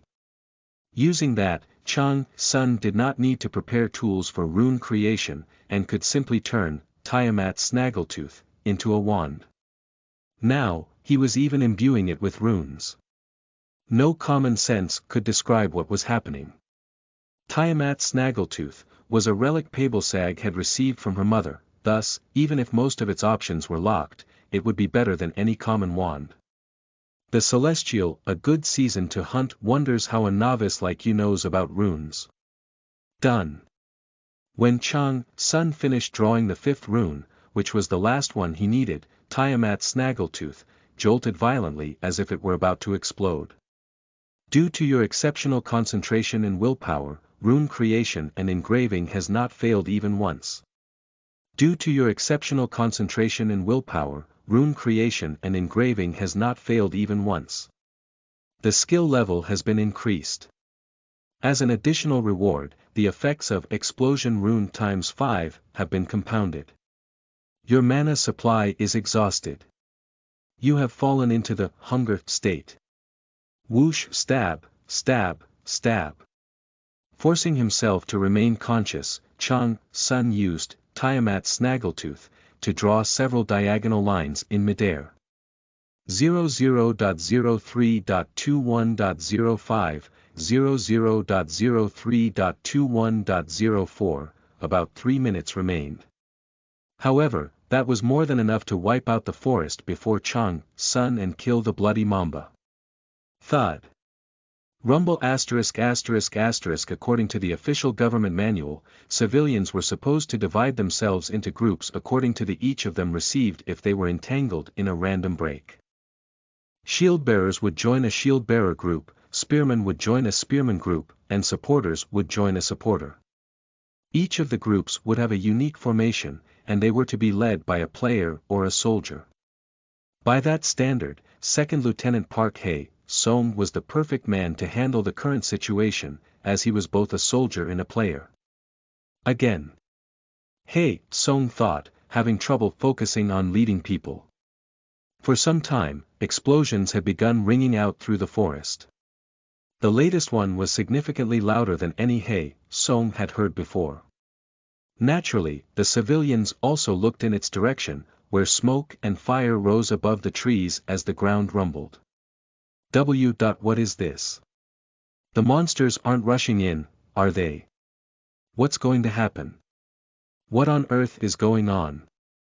They had already been on edge due to the messages related to Chang. Sunday. They had no idea what was going on inside the forest. The tyrant they knew was just a normal professional gamer. It was hard to believe that he was displaying such an exceptional level of performance. Of course, some players did flourish, developing entirely new talents upon awakening. Thus, in theory, Chang. Sun's achievements were plausible. However, what happened afterward was the problem. Monsters were never to be taken lightly. Apart from their extraordinary power and ferocity, they were much smarter than most animals. If they were present in large groups, the danger they posed only grew. What if a wrong move in the monster's habitat triggered a monster wave, sending it over to the safe zone? That was the worst-case scenario. Thus, the best option would be for someone to go into the forest and get a grasp on the situation. The problem was that no one dared to leave the safe zone. To civilians, dungeons were a hellish place where anything could happen. Park Hae-sung, who happened to be the only player among them, had a duty to protect and lead them as a soldier. However, he was also unable to exit the area. In the end, they were dependent on the messages that popped up in their vision for information, and could only make assumptions. The government-mandated formations were for such occasions, to allow civilians to prepare for the worst. Their weapon-holding hands were all sweaty as they hoped nothing more would happen. However. Ding! The player, Lee Chung-sun, has begun the boss raid. Boss. Bloody Mamba. What? The boss raid. Already. Damn. That bastard will kill us all, I'm sure of it. The group could not help but curse at the newly appearing messages. No matter how confident Chung-sun was, how could he even consider messing with a boss monster? Due to the extreme threat it posed, the Bloody Mamba was one of the most famous massive monsters, and even civilians were familiar with it. It was a demonic monster that could fell an ox in an instant with a single drop of its venom. If it escaped its dwelling, the damage it caused would be worse than an ordinary monster wave. Son of a bitch. He did this kind of thing in games, and now he's doing it again here. John Chung-jae, the young man who had spoken ill of Chung-sun, hissed through gritted teeth. As far as Chung-jae knew, Chung-sun was just an alcoholic. He had no idea how Chung-sun had awakened his talent as a player. Regardless of the answer, however, Chung-sun had run amok and caused trouble for many people. The civilians all looked at Hae-sung, seeing him as their last hope. Hey, soldier guy. Do something. Right.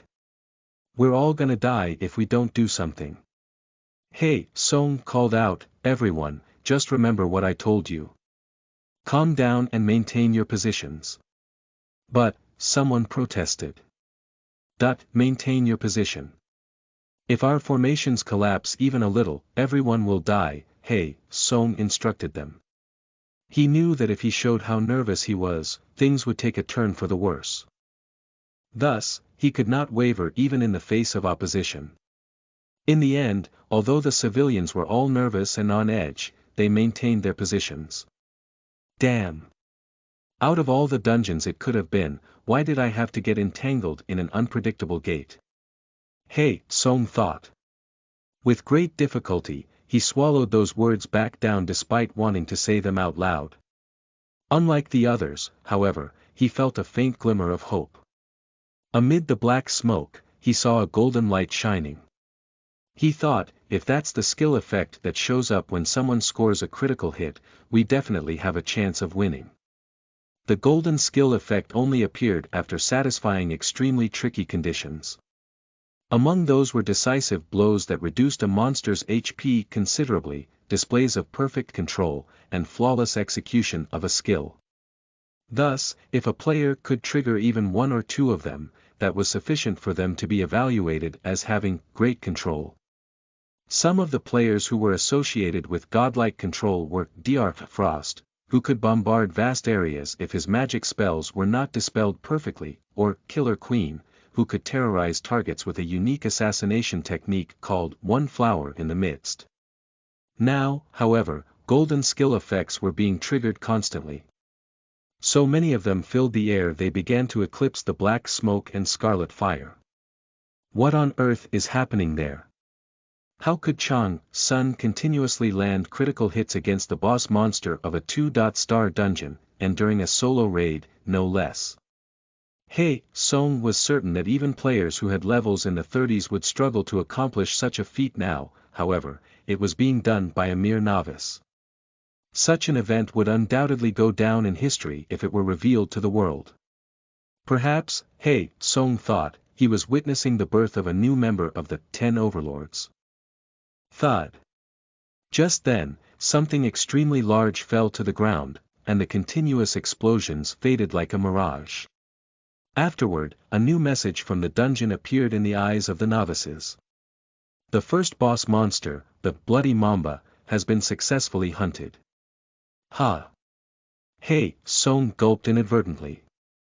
The first sector of the dungeon quest, Pioneer, has been successfully conquered. Compiling a temporary ranking. Without giving anyone a moment to speak, the messages quickly continued. Dungeon ranking, maximum points. 5,000 points first place. Li Chang, Sun, 4,999 points, second place. Park Hae Song, 1 point, third place. None, different rewards will be given out based on performance. Different rewards will be given out based on rank. Chapter 7. Star, Regress, 5, you are listening at novelfull.audio. Shortly afterward, Chang Sun reappeared in the safe zone. Thud. Chang Sun nonchalantly threw something that was draped over his shoulder onto the ground. Gulp. Including Park Hae Song, all those present gulped as they saw the Bloody Mamba's 8-meter long carcass, lying dead with its tongue out. They had remained skeptical until the end, but the messages had proven to be true regardless. No one had any idea what kind of stunt Chang Sun had pulled, but one thing was for sure. It was absurd to think this was the work of a novice. Monster, that was the only word that entered their minds. In the face of the intimidating air Chang Sun gave off, Second Lieutenant Hae Song gulped dryly, once again realizing it. From the looks of it, Chang Sun seemed to have returned to the safe zone without going on another raid because he was planning on taking a break. I assume you're a player. Is that right? Chang Sun asked. Why? Yes, I am, Hae Song replied. Inwardly, however, he thought, what kind of person's eyes are? He was certain he had to be stronger than Chang Sun, at least level-wise. However, it was strangely difficult to meet Chang Sun's gaze, even though he had already encountered numerous stellar experts as a summa cum laude in the military academy. He did not know how to explain it. Perhaps it was that Chang Sun looked like a very hungry and annoyed beast. Merely standing face to face with him was enough to sense a ferocity sharp enough that it almost seemed as if it could tear bodies apart. For now, I've wiped out most of the small fries, so there won't be many monsters coming down here. Still, there might be some that try, so I hope you'll take care of them on my behalf. Hae Song knew that Chang Sun was not really asking, but rather ordering. That probably meant he was going to rest somewhere else because he was fatigued. However, Hae Song thought that could be for the best. Even he, a player, had felt unsettled while having a conversation with Chang. Sunday. Surely it would be even worse for civilians. Some people's faces had already turned pale, and they stayed far away from Chang. Sunday. A few even looked away, hoping to avoid making eye contact with him. Someone offered, "If you're planning on resting, I'll make room over." "No need.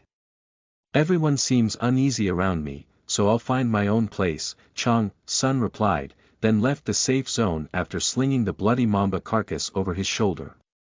Hey, Song and the civilians finally breathed a sigh of relief. Phew. Is he really the tyrant?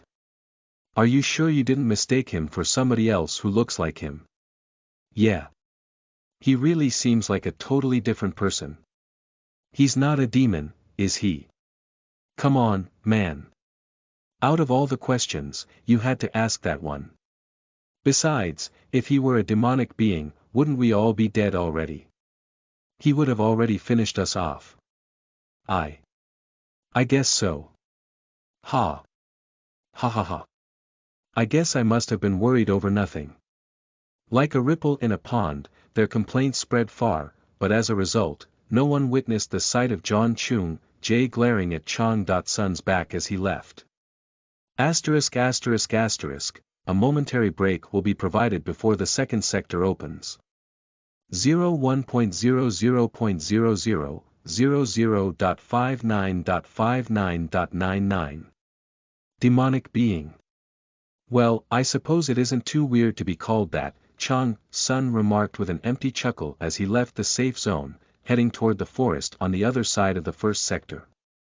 Perhaps because of how much experience he had accumulated, his senses were keen enough for him to overhear their conversation. Naturally, if they realized that fact, they would freak out. This will be fine, Chang. Sun remarked as he sat down in a moderate-sized clearing amid the trees. Then, he slit his left index finger with Tiamat Snaggletooth, and scribbled a new rune on a nearby boulder. Obstruction rune has been engraved. Skill level increased. The skill, poor level rune creation has reached its maximum level. A higher level skill has been created. The skill, low level rune creation has been created.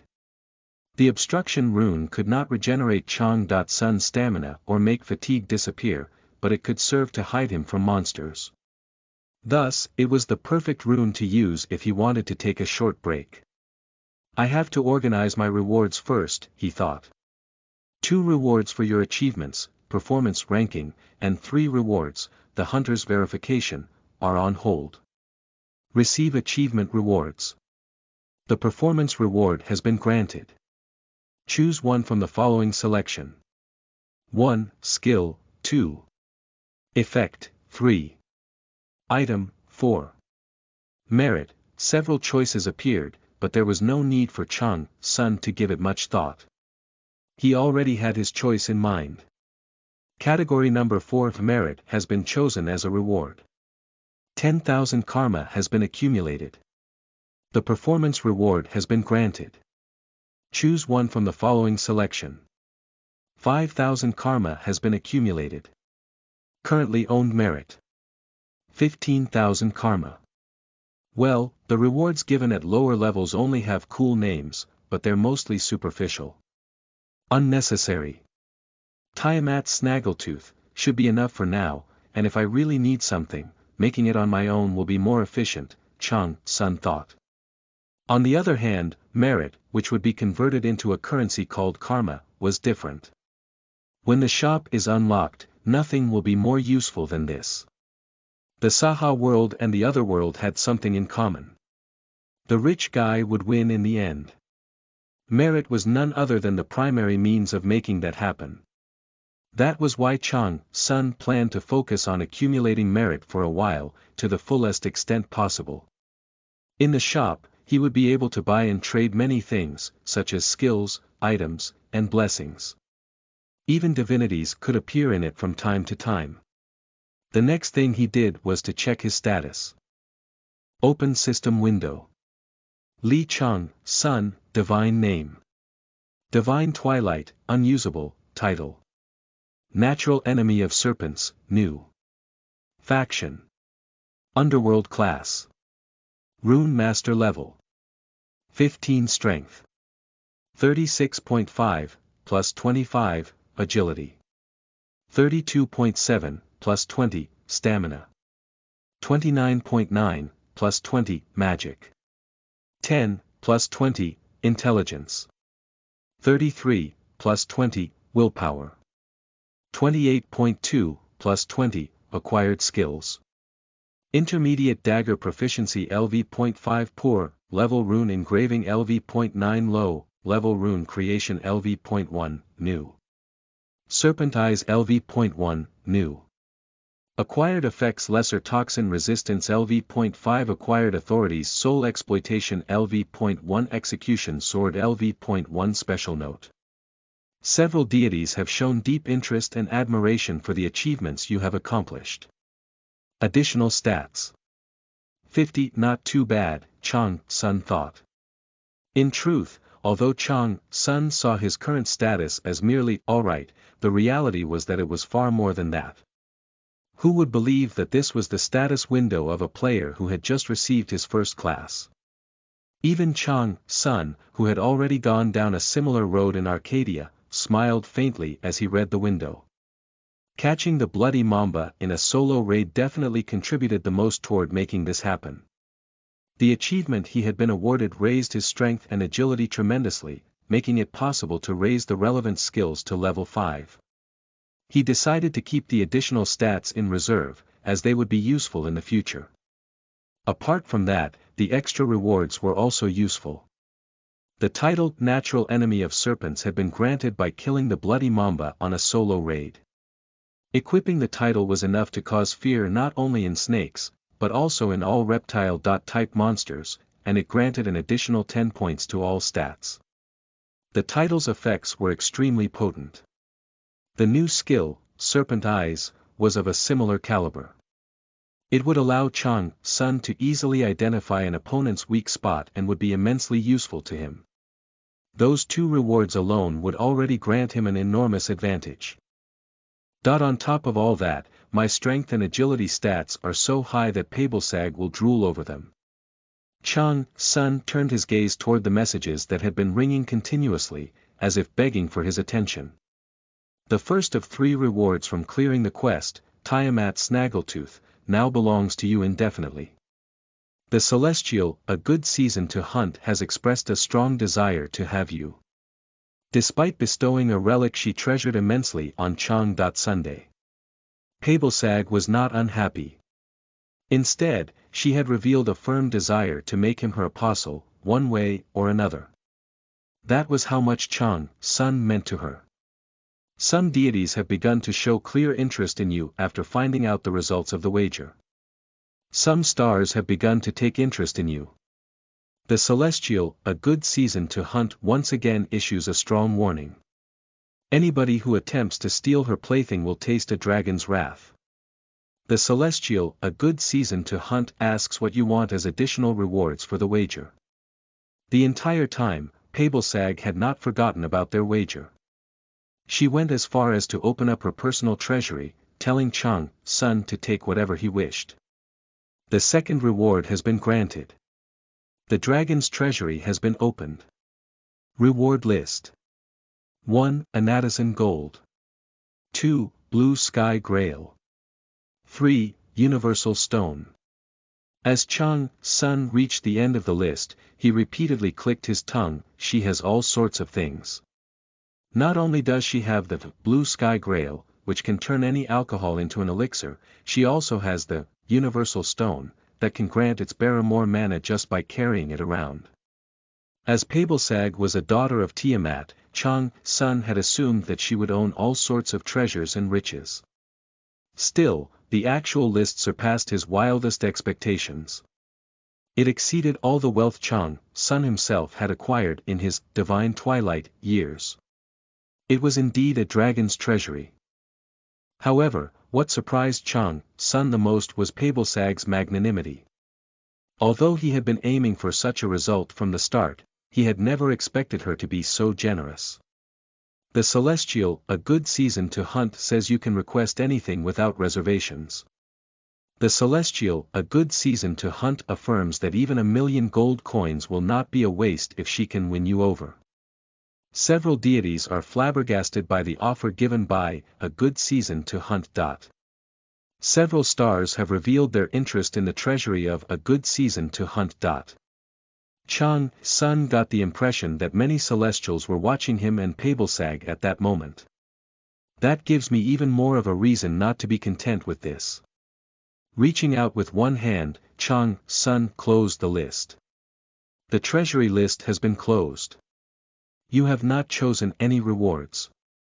The Celestial, a good season to hunt, frowns noticeably, asking about the intent behind your choice. Some deities have revealed their suspicion of your unfathomable mind. If I choose a reward from the list, I'll be under Pabelsag's control forever.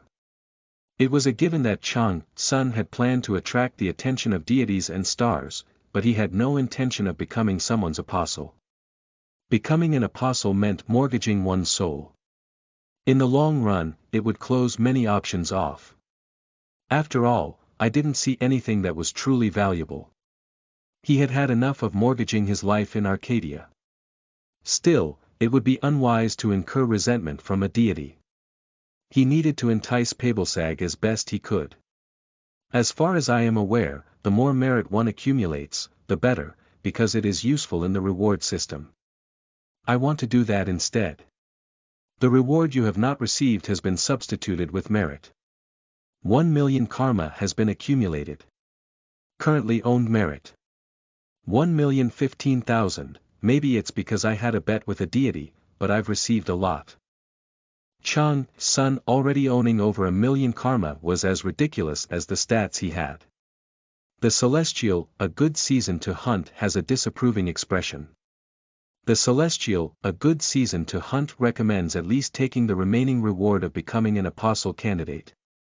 Again, I apologize. I wish to experience more rather than making a hasty decision. I also have no plans to end my journey as an apostle candidate. You have also rejected the third reward, becoming an apostle candidate. The reward you have not received has been substituted with merit.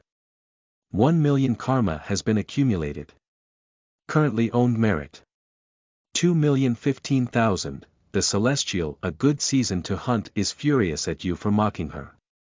The Celestial, a good season to hunt, growls ferociously, warning you that you will regret this in the future. It felt as if the air itself had begun trembling, and Chang's Sun could feel the deity's wrath physically. However, that did not mean he had to keep his head down. After all, celestials were bound by the law of causality, limiting their ability to freely interfere in the Saha world. Even if they wished to get in Chang's Sun's way in the future, they were bound to run into limitations. Besides, ding! Ding messages continued to ring incessantly. Some deities have begun to watch the interesting spectacle unfold while eating popcorn, commenting that a good season to hunt ended up behaving in an unsightly manner. Some deities have begun paying attention to your ambition that is not content with becoming a mere apostle candidate. Some deities who previously gave up on you have once again begun to show their interest and attention. It was inevitable that demonstrating excellent value would eventually lead to deities siding with Chang's Sunday.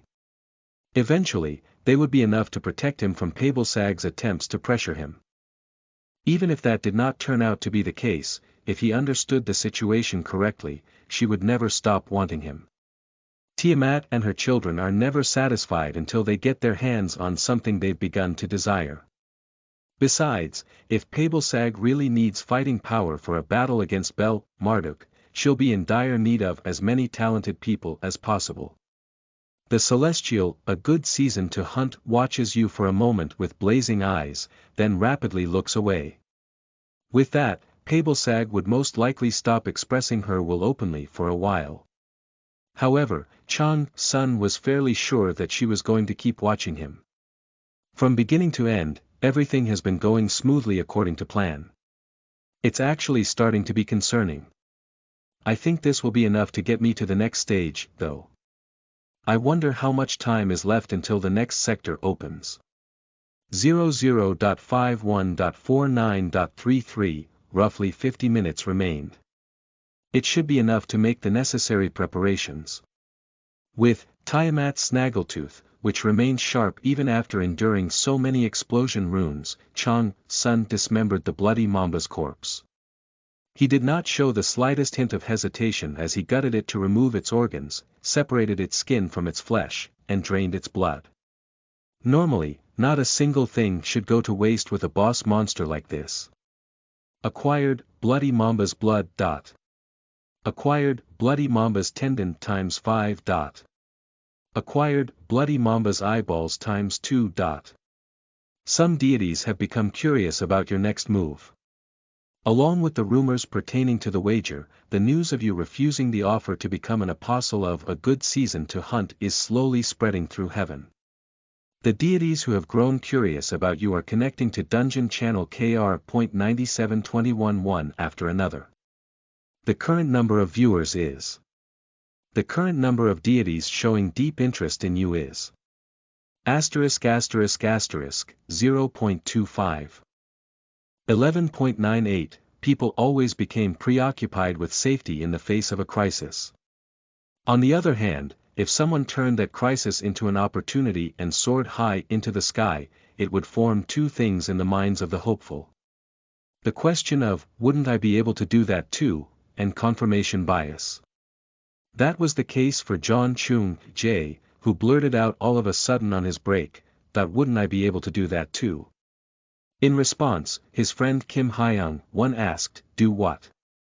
Be a player, Chung Jae answered. Hey, are you nuts? You're gonna do what now?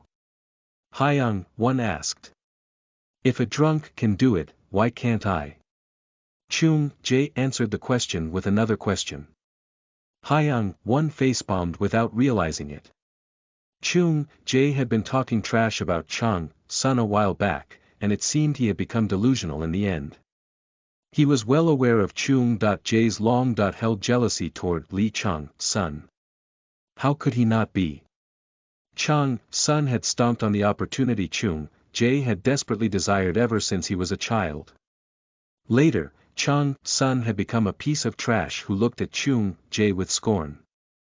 Chung Jae's wounded heart from that time was not to be taken lightly. That was why he had been quite appalled after finding out that Sun was with him when he first got entangled in the random break. Out of all the ways he could form an ill-fated relationship, he just had to have met Sun in a dungeon. Although everything turned out this way because we found Lee Sun exiting the convenience store with alcohol and followed him afterward, thus, Hyung one had been worried that Chung Jae would say something ridiculous to Sun when he showed up in the safe zone with the bloody Mamba's body. Luckily, Chung Jae had held his burning resentment in rather than trying to pick a fight. That had convinced Hyung one that Chung Jae had at least a bit of sense. However, it seemed he had been mistaken. Still, how could Chung Jae even think of becoming a player? Hyung one had always thought of players as mad moths caught up in get-rich-quick fever, so he wanted to stop his friend from running headfirst into danger. However, Chung Jae continued, no. I think I can do it. I didn't realize it earlier, but I think I might have I think I acquired it here. If Chung Jae would not listen even after so much in the way of explanations and reasoning, even someone as gentle as Hyung one was bound to get angry. He exclaimed, hey, cut it. Chung Jae cut him off, saying, I'm not talking nonsense. I see it now. Hyung one asked, what do you see? Chung Jae replied, a God's message.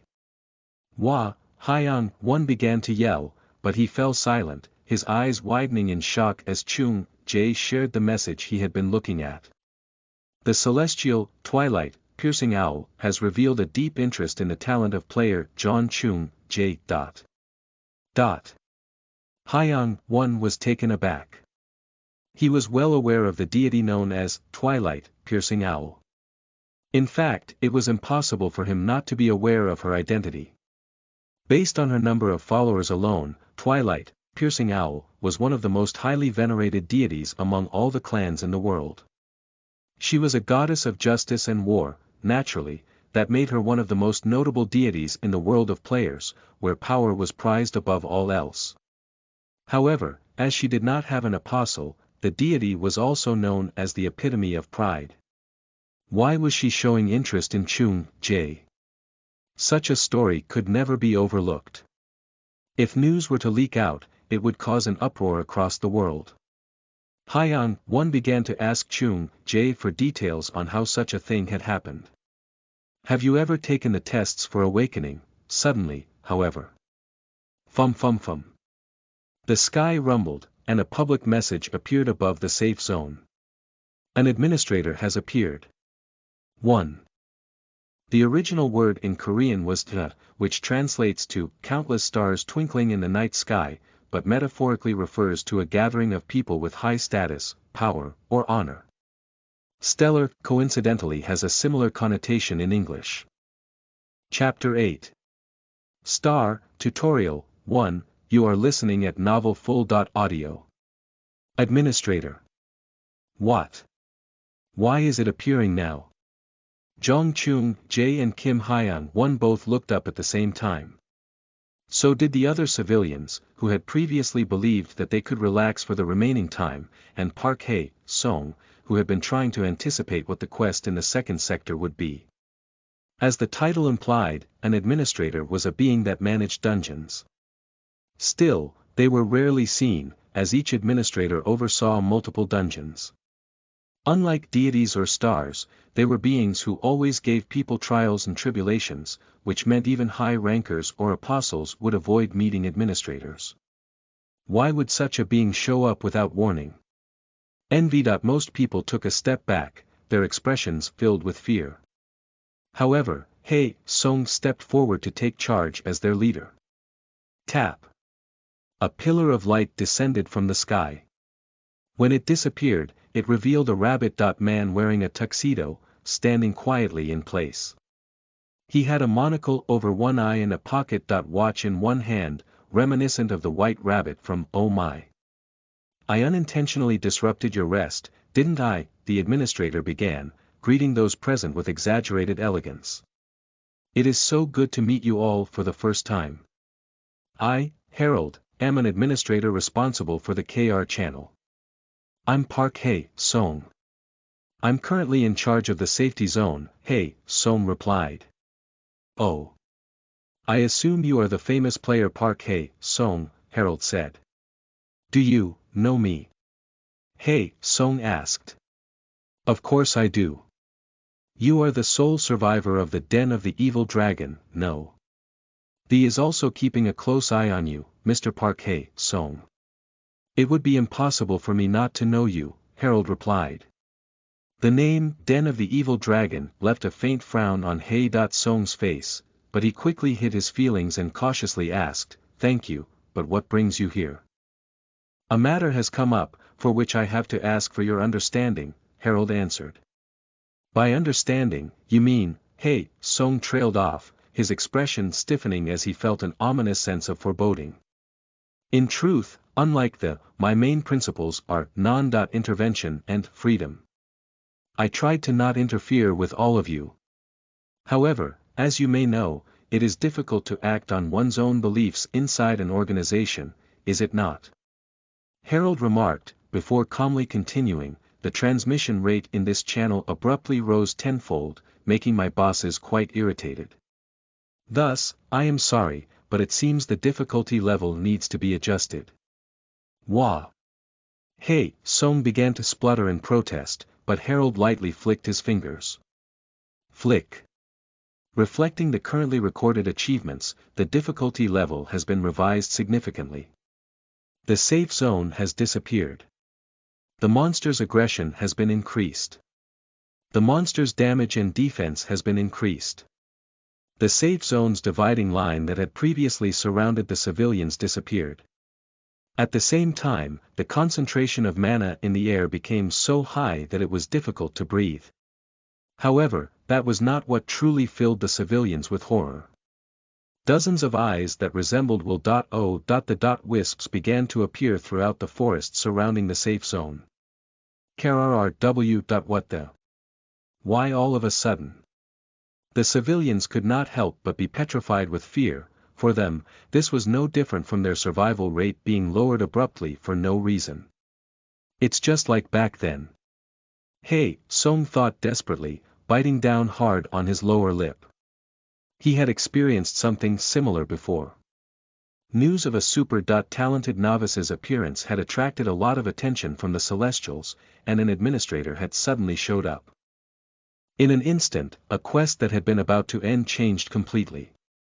Because of that, the evil dragon they had laid to rest with much difficulty went on a rampage, killing countless colleagues of his. The man once called the Hope of Korea had also vanished vainly in its wake. After becoming the sole survivor, the only thing Hae Song had seen was a message casually thrown out by the watching Celestials. Disappointing. Later, Hae Song had found out that whenever a notable person of rare talent showed up, Celestials would raise the difficulty level of a quest significantly to gauge the person's potential for becoming an apostle. They did not care one bit about the people who would be sacrificed in the process. The term they used seemed to be the filtering. All those who had the absolute power needed to be called high rankers had all gone through the filtering, one after another. Hae Song had never imagined that the same thing would happen here. Do they consider Lee Chung-sun to have that much talent? While Second Lieutenant Park Hae Song was screaming silently, the dungeon underwent the final stage of its transformation. Thump. As the difficulty level rises, the remaining time has reached 0. Free will has been granted to the monsters. Currently, they are in the hungry state. Survive the hungry predator's attack. The function has been unlocked. The maximum number of members in each party is 10. Depending on individual contribution, various armaments may be acquired. Successfully hunting monsters will cause them to drop A with a certain probability. Each party requires 99 Sariras to earn the qualification to pass through the second sector. Ah! What is this? I've never heard such a thing. The forest soon filled with people's screams, as the monsters grew exponentially in number and their howls grew louder. The monster wave will begin in 5 seconds. 5. 4. Then, I wish you all the best, Harold said while watching people running around in confusion, before bowing elegantly and vanishing without a trace. 1. 0. The second sector has been opened. Stop them. Shit, what's going on now? Hae Song tried to cast the skill he had acquired across as wide an area as possible, intending to stop the monsters at all costs. As the system message announced the beginning of the monster wave, however, a large pack of fire-breathing dogs began to charge forth. Woof, woof. However, just then, one person suddenly shot forward, passing Hae Song while thinking, this is my chance. It was Chung Jae. The celestial, Twilight, piercing owl, blesses, crackle. All of a sudden, there was an error in the message window, scrambling several of the letters on screen. The celestial, great the hashtag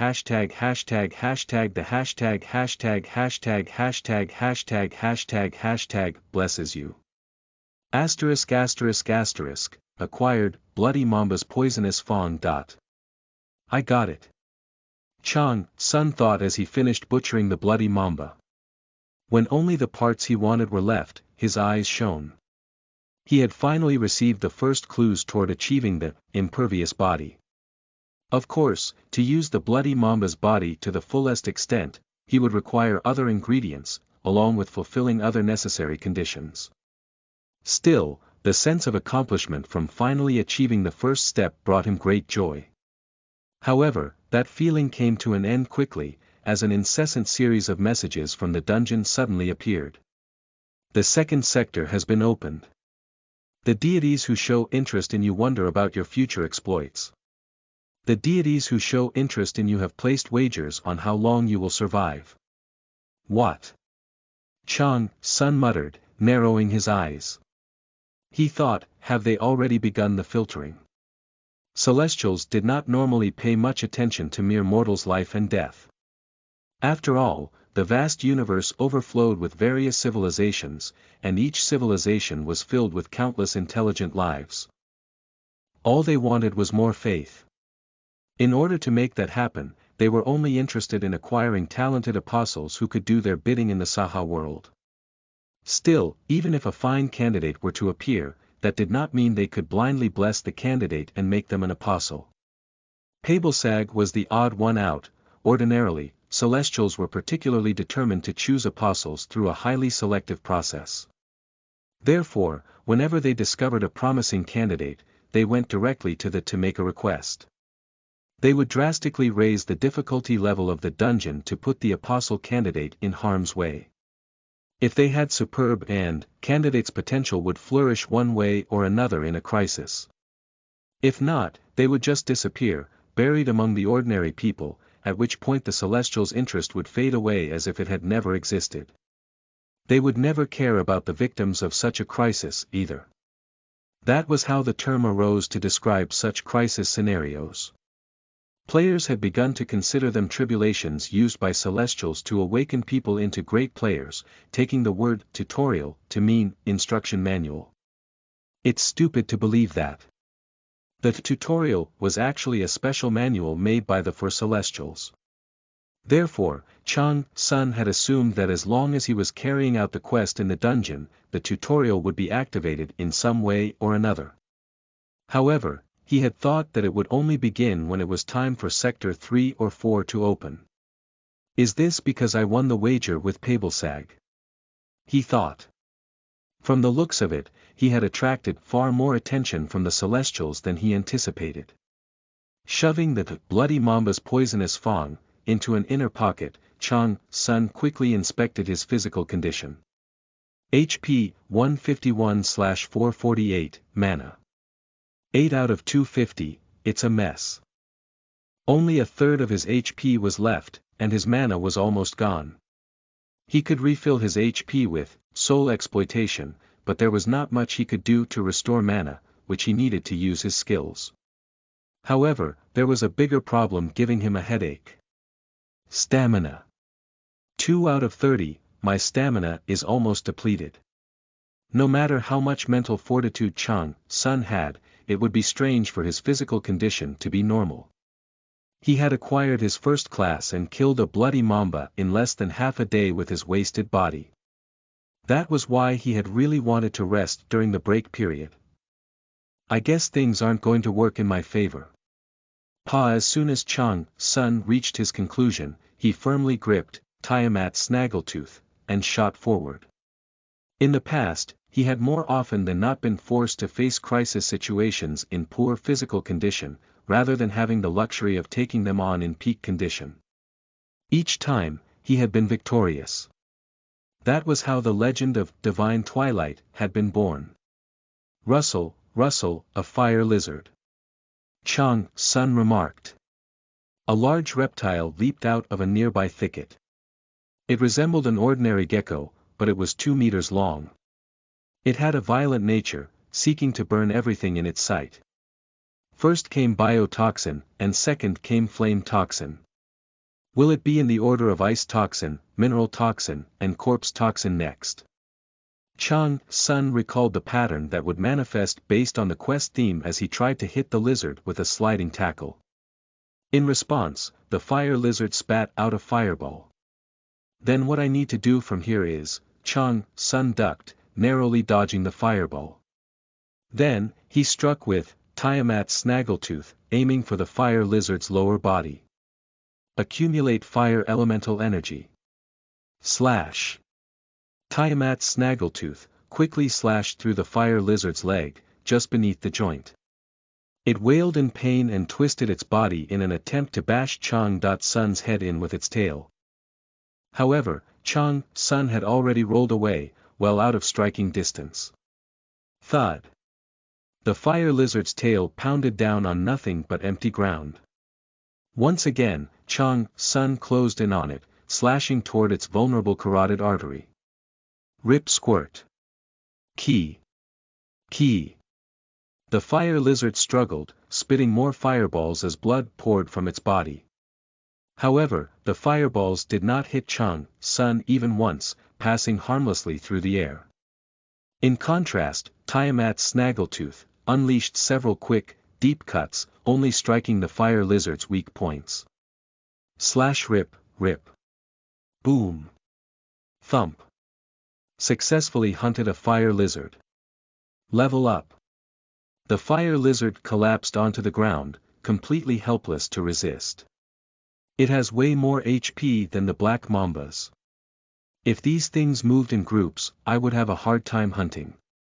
While trying to think of easier ways to hunt the fire lizards, Chang Sun butchered the dead monster as quickly as he had the black mambas. Soon, he uncovered a red marble located in its left chest. Found Sarira of Fire. A Sarira of Fire was the fruit and essence of all the fire elemental energy that fire lizards carried. To pass through the sector, it was a must-have. Chang Sun stuffed it into his mouth as if it were nothing. Crack. As soon as he bit down on the Sarira, it was as if a burning ball of fire filled his mouth. A horrible pain accompanied it, but he simply swallowed it whole without regard for it. It left a burning trail from his esophagus to his stomach, and he could smell the stench of his own scorched flesh. Successfully swallowed Sarira of Fire. Acquired lesser fire resistance. Fire elemental energy has increased by 2. After checking the message, Chang Sun quickly headed toward the second area, where fire lizards and other fire-type monsters roamed. In part, he did intend to minimize the damage for the unlucky people who had to experience the tutorial because of him. More importantly, however, if others were given a chance to achieve brilliant exploits, that would mean fewer Sariras for Chang Sun, and he would never let that happen. That was because he planned to accumulate as much fire elemental energy as possible by eating many more Sariras than the quest required. They were the hidden piece he needed to achieve the second condition for acquiring the impervious body. Heat of the 8 trigrams brazier. I'll get the ember needed to light the brazier here. Chapter 9. Tutorial 2. You are listening at novelfull.audio. Impervious body had been Antares' end. He was Chang Sun's long-time nemesis, and Scorpio of the zodiacs. His had been the ability to remain unaffected by exposure to any kind of toxin in the world, and his had been to absorb all of those poisons into his own blood cells. Those blood cells then formed his toxic blood. Because of that trait, Chang Sun could not even dream of approaching the poison fog Antares could spray out, even though their power had been on the same level. In the end, Chang Sun had lost to Antares. Because of the Gaia's curse Antares had inflicted, Chang Sun had gotten infected, rapidly breaking down his divine essence. Thus, ever since Chang Sun had come back to life with Thanatos' help, he had set his mind to acquiring the impervious body, any way he could. Of course, that would be impossible if Antares had acquired a 1.of.a. kind trait. However, Chang Sun had encountered a strange coincidence that could allow him to turn the tables. While the door of reincarnation is being opened, you're going to learn as many secret techniques as possible here. After saying that, Thanatos had selected a few for Chang Sun to learn secret techniques from. Among those techniques, there will be some you haven't even thought of trying. Or they could be techniques you did think of trying, but had no idea where to start. Moreover, there were several stars that had been captured and imprisoned in the underworld, with deep grudges against the Zodiacs. The Zodiacs had made many enemies in order to earn their thrones. Most of those techniques will be very effective for knocking those guys off their pedestals. The techniques will no doubt intrigue you too. Even though they were very prideful. Most of them did not wish to reveal their skills and techniques, the root of their power. Still, there were some who desperately wished for revenge, even at the cost of their pride. Chang Sun had begun calling the 10 who volunteered to teach him the 10 elders. They had taught him a few of their techniques, and one of them was a shortcut to achieving the impervious body. One, who refused to reveal his name, had said that Antares killed his daughter. He had unhesitatingly given away all of his painstakingly gathered research on how to kill Antares. Although the star had failed to find the last piece, the remaining pieces were still especially helpful to Chang. Sunday. Chang, Sun had called him First Elder, for being the first to enlighten Chang, Sun among the 10 elders. First Elder was the one who had taught Chang, Sun about the 8 trigrams brazier. The 8 trigrams brazier is famous for being Dao Tianzuan's brazier. That artifact is the very same one that allowed the great, undefeatable, and arrogant Sun Wukong to obtain the fiery eyes of truth in Wukong's time as the Monkey King. However, its true essence is that of purification fire. It can burn away demonic energy, erase evil, and refine substances into their purest forms. If you can light that fire within yourself, you will be able to refine your own body into its purest and toughest form. Such a body would then be immune to the threat of any toxins. Of course, the 8 trigrams brazier could burn away one's entire soul, let alone the body, if it were lit improperly. However, what did it matter? Chang, Sun was determined to do anything that could allow him to grow stronger. Even if the path before him inflicted pain that could burn his soul to ash, he was confident that he could walk all the way to its end. That was why he was intent on igniting the ember he needed to spark the flame in the 8 trigrams brazier. And that ember was the fire element energy gained from consuming sariras of fire. A sarira of fire was a magical organ that held all the mana of fire element monsters. If it could be digested whole, there would be no better elixir for accumulating fire elemental energy. However, simply eating a sarira of fire would not normally allow someone to accumulate fire elemental energy. If the method were that simple, it would not truly be a hidden piece, after all. Still, it was possible for Chang, Sun, and the reason for that was very simple. The authority, soul exploitation, has been activated. You have lit the fire in the purgatory brazier, successfully acquiring the ashes of a fire lizard. The data of the sarira of fire has been successfully analyzed using the ashes of the fire lizard. Fire elemental energy has been accumulated. How could there be any resistance when Chang, Sun was absorbing the sarira using the soul of its original owner? It allowed him to accumulate quite a lot of fire elemental energy. No method could be more efficient than that. I can't create an ember with just this amount, though. I have to kill as many as possible to accumulate fire elemental energy. Then, I need to locate their nest and ransack the place from top to bottom.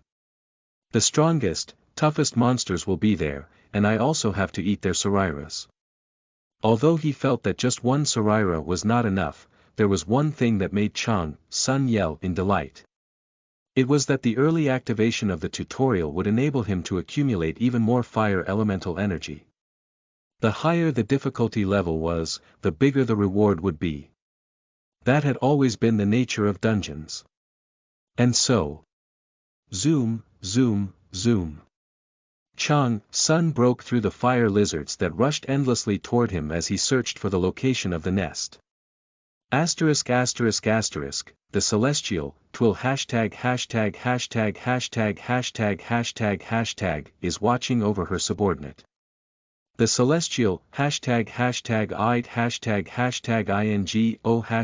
cheers on her subordinate, telling him to keep swinging that sword.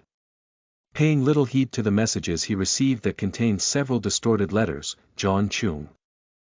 Jay watched the fire salamander in front of him. The monster was nearly 3 meters long, almost as if a model dinosaur from a museum had come to life.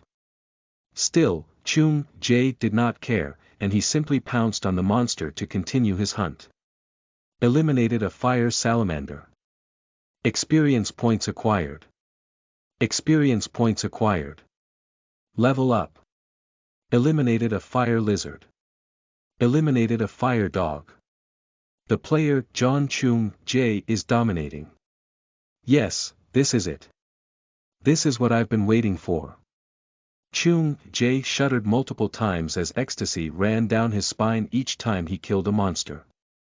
He had always lived a life of oppression and restrictions, but when he held a sword, it seemed as if he could slash all of those restrictions away and gain real freedom. The sensation of getting stronger simply gave him that much of a thrill. Perhaps it could be said that he had felt the same way when he first experienced a video game and discovered he had a talent for it. At first, killing even one monster had been difficult. However, after 5 days passed, Chung-jae had become strong enough to handle 5 of them at the same time. He owed his rapid progress to the blessing the goddess had granted him. Each time he brandished his sword, it spat flames. Each time he stomped his foot, the ground shook. If he maintained such supernatural strength, he could do anything. Perhaps he could even smash that damned guy's face in. That was what he had thought. However. Dungeon ranking, first place. Lee Chang-sun, 7,500 points, second place. John Chung-jae, 565 points, third place. Park Hae-sung, 150 points. From time to time, Chung-jae checked the rankings because he wanted to see how great he had become. Alas, whenever he did, the thrill he felt was instantly extinguished. It was true that Chang-sun had shown outstanding performance in the first sector, but Chung-jae had thought his performance was on par with, no, better than Chang-sun's. Despite that, in the time it took for Chung-jae to obtain a mere 560 points, Chang-sun had obtained 2,500, widening the gap even further. That lit the flame of a certain emotion in Chung-jae's heart, an inferiority complex toward Chang-sun. How can this be true? What could he possibly be doing to achieve this kind of result? This can't be true without him using some kind of exploit. When his train of thought reached that point, Chung-jae's eyes widened in shock. Yes. An exploit. He must be using an exploit, or rather, a cheat that lets him abuse the system. Otherwise, he couldn't be this strong already, right? Just then, a message popped up. The celestial ###purk #### says that with her subordinate's current ability, it will be impossible to beat the target until the dungeon quest is over. The reason Twilight, piercing owl, provided for granting Chung-jae power was that she felt pity for Chung-jae's desperate cravings for power. It struck Chung-jae like a bolt from the blue when a being such as her stated that so decisively. He exclaimed, "Dear goddess, how could you say such a thing?" The celestial ###IPI###WL says there is a way to narrow the gap. The celestial Twilight #### advises that if the enemy is using an exploit, her subordinate can do so as well. John Chung-jae was shocked. The powers he had received were already so great on their own that other players would likely think he was favored by deities. Was she telling him there was even a faster way? The celestial ###I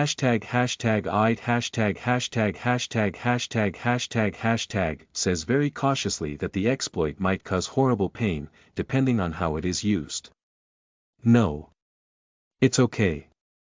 I can do anything if it means I can get stronger. Please, please give me more power. Chung-jae exclaimed. He had only one goal, and that to surpass Chang-sun. Chang-sun was a wall that Chung-jae had failed to surpass even in games. Thus, he did not want to be a loser who failed to surpass Chang-sun even in the world of players. The celestial ####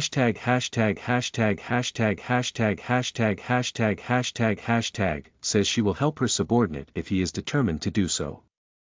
The celestial ####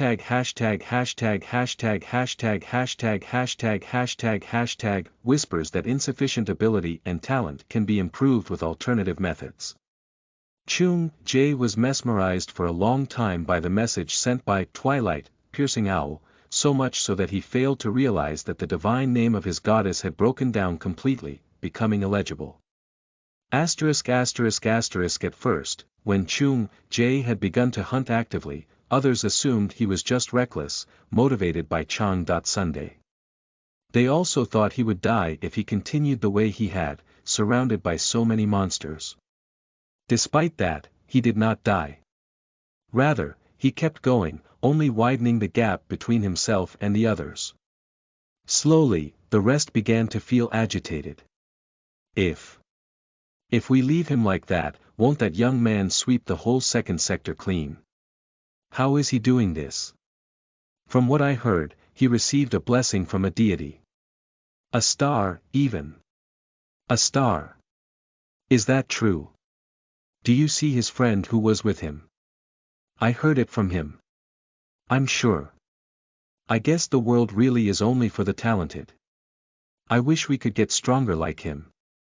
After the gates to the dungeons had opened, and the Celestials had begun interfering with the world, the word player had come to be synonymous with life-changing opportunity.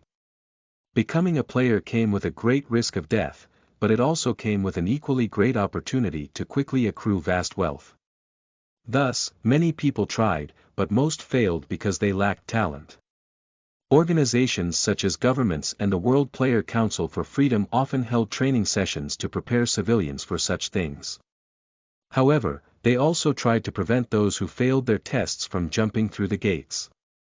However, a civilian who had been no different from the others merely 2 days before had suddenly become extremely active. More than that, there was not only one, but 2 such individuals. Naturally, the other civilians' hearts fluttered with vague hints of possibility. Park Hae-sung had noticed their agitation and tried his best to control the crowd, preventing them from forming false hope in their hearts. Alas, as the monster wave continued for 3 days, people grew tired. That only made their jealousy and desire grow even stronger. At that moment, Chung Jae suddenly called several people over and announced, "Just now, I acquired a new skill." Skill? What skill is that? It's a way to guarantee our survival. We can all become players and exit this dungeon alive. The goddess I believe in has answered my desperate prayer, Chung Jae said. As he spoke, he gestured to his friend, Kim Hyung-won, to take his shirt off. A clear look of hesitation spread across Hyung-won's face, but he could not say no to Chung Jae for fear of him turning violent. There was a moderately large tattoo on the right side of Kim Hyung-won's back, depicting an owl perched atop a book. It was the symbol known as Minerva's owl. "Isn't that the mark of the Illuminati?" someone murmured. The Bavarian Illuminati, as it was known in the East, was one of the biggest clans in the world. And yet, the symbol of that organization had appeared. The onlookers' eyes widened inadvertently as they thought of various possibilities. No. This is a seal. Actually, you could say that the Illuminati's mark imitated this, Chung Jae said. As the crowd stood there silently awaiting an explanation, Chung Jae emphatically said, "Twilight, piercing owl, is the goddess I believe in." Ha! No way. So far, I've been able to get stronger with the help of the goddess. Just now, the goddess has given me a new revelation, Chung Jae said. His graceful demeanor made him resemble a saint from a holy icon, preaching doctrines to the masses. He concluded, "To help you seek the truth." The following explanation given by Chung Jae was very simple. Simply bearing the seal of Twilight, piercing owl, was sufficient to allow people to share power. It can allow us to share experience points. I can even share the skills I received with you. Of course, their power will differ depending on your ability. Still, it means we all can be the goddess priests. I'll take the lead. I'll kill the monsters in advance, so everyone, please have my back. That way, we'll be able to overcome this tribulation, Chung Jae said. The others exchanged looks before rushing to volunteer. With the prospect of having access to skills and a powerful star watching over them, they had to take the offer. More than anything, their patience had long since worn thin from the constant damage they received from the endless monster waves. No.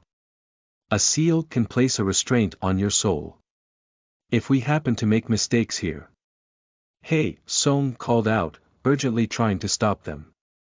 Move. Right, what do you know? We have a goddess watching over us. We're gonna get slaughtered anyway if we do nothing. We have to get stronger somehow. Hey, Song knew the risks involved with such seals, which were known as skill marks. Thus, he tried to dissuade them no matter what. They were nowhere near as good as they sounded. On top of that, he had never heard of the Illuminati having a skill mark with such an effect. However, it was difficult to persuade anyone who had gone half mad. Lieutenant, are you currently accusing the goddess I follow of being evil? Are you sure? Chung, Jay retorted. That is. Hey, Song spluttered. It would be really dangerous if our formations broke down now. Hey, Song thought desperately, trying to come up with something to say. Jay's counterattack had only served to widen the divisions within the group. To counter an onslaught of monster waves that continued day after day, it was best to have as many people as possible in a defensive formation, taking turns at fixed intervals and enduring until the end. After all, there was a limit to the number of monsters that would rush forth. That was why He Song had been trying to rally people to endure at all costs, even though they had begun complaining about mental fatigue. However, if a large number of people were to break away from the group, it would be a major problem. Despite all that, Park He Song was unable to finish his sentence. He could only watch as a smirk spread across Jay's face. 1. In the specific context of gaming, an exploit refers to a tactic that is technically allowed by the rules of the game, but still takes advantage of the mechanics in unintended ways to get an unfair advantage. Chapter 10. Tutorial 3. You are listening at novelfull.audio. A flame goat ran frantically across the ground, letting out strange cries. It was trying to get away from the monster, as far away as it could. Normally, the goat would have stayed true to the order engraved in its instincts. Upon encountering a human, kill. However, its desire to live and its fear of that man superseded that order. To the flame goat, that man was definitely not a human. It was wearing the skin of a human, but it was an entirely different sort of being altogether. Although he was soaked with blood, he brandished his dagger with murder in his eyes, and yet his face was blank as if he wore a mask. No matter how many monsters blocked his way, no matter how many wounds were inflicted on him, he did not let out a single cry. No monster thought of him as a human. Feeling pressured by the man's murderous demeanor and inexhaustible vigor, the monsters either chose to avoid him furtively, or return to their homes to gather reinforcements. The latter was what the flame goat planned to do. Its mother, living in their cave, was fully capable of handling the human. In truth, only Mother, the queen of the mountain, could take on the human. If things continued the way they were going, the monsters that bore flame cores would definitely go extinct. As it approached the cave, the flame goat wondered why its view suddenly turned upside down before it could even call out, "Mother." That was the last thought to go through the goat's mind. Swish. ******, eliminated a flame goat. You have lit the fire in the purgatory brazier, successfully acquiring the ashes of a flame goat. Acquired Sarira of fire. Acquired flame goat's horn. I finally found it. Chang Sun beamed, walking past the flame goat's head as it rolled along the floor. It had been 3 days since he began to roam around amid the monsters, and he had finally found the place he wished to find. It was a small cave. It was easy to overlook, as thick branches and leaves covered the entrance, and it was located on a shallow slope where many monsters still remained. However, it was the origin of the monster wave and the true heart of the second sector. It took longer than I thought. Chang Sun thought, lightly clicking his tongue. He had thought a day would be enough, but it seemed he had underestimated the tutorial. He began to wonder whether the civilians could withstand the onslaught, thinking, still, with that soldier, they'll be able to hold out somehow. Chang Sun had not just blindly left the civilians alone to sustain damage all by themselves. To begin with, if they could maintain a phalanx formation, basic weapons would be enough to counter the monster waves. In Chang Sun's eyes, Park Hae-song's leadership was more than enough to accomplish that. Besides, he had even handed Hae-song some runes in case unexpected problems occurred. Thus, the civilians would be able to hold out if they did not overtax themselves. On top of that, he had already killed the dangerous monsters. Still, if there was one part that bothered him because it had not gone according to plan, it would have to be how long it had taken him to locate the cave. In truth, his discovery was partly due to luck. The celestial world encircling serpent thinks highly of you. He grants you a bonus. The skill, Serpent Eyes, has been temporarily changed into Viper Eyes. Viper Eyes, just like a snake that instantly catches its prey, you can analyze terrain and locate important places. Skill level 1. Type. Active. Effect. Identify important details, strengthen intuition. A new deity had cut in and helped out Chang Sunday. He thought, first came Pabelsag, and now there's J. Rumungandr. J. Rumungandr was a snake so big he could wrap around an entire world, and had even swallowed a world in the past. It was rumored that he had great cunning and wisdom. He represented a different kind of jackpot from Pabelsag.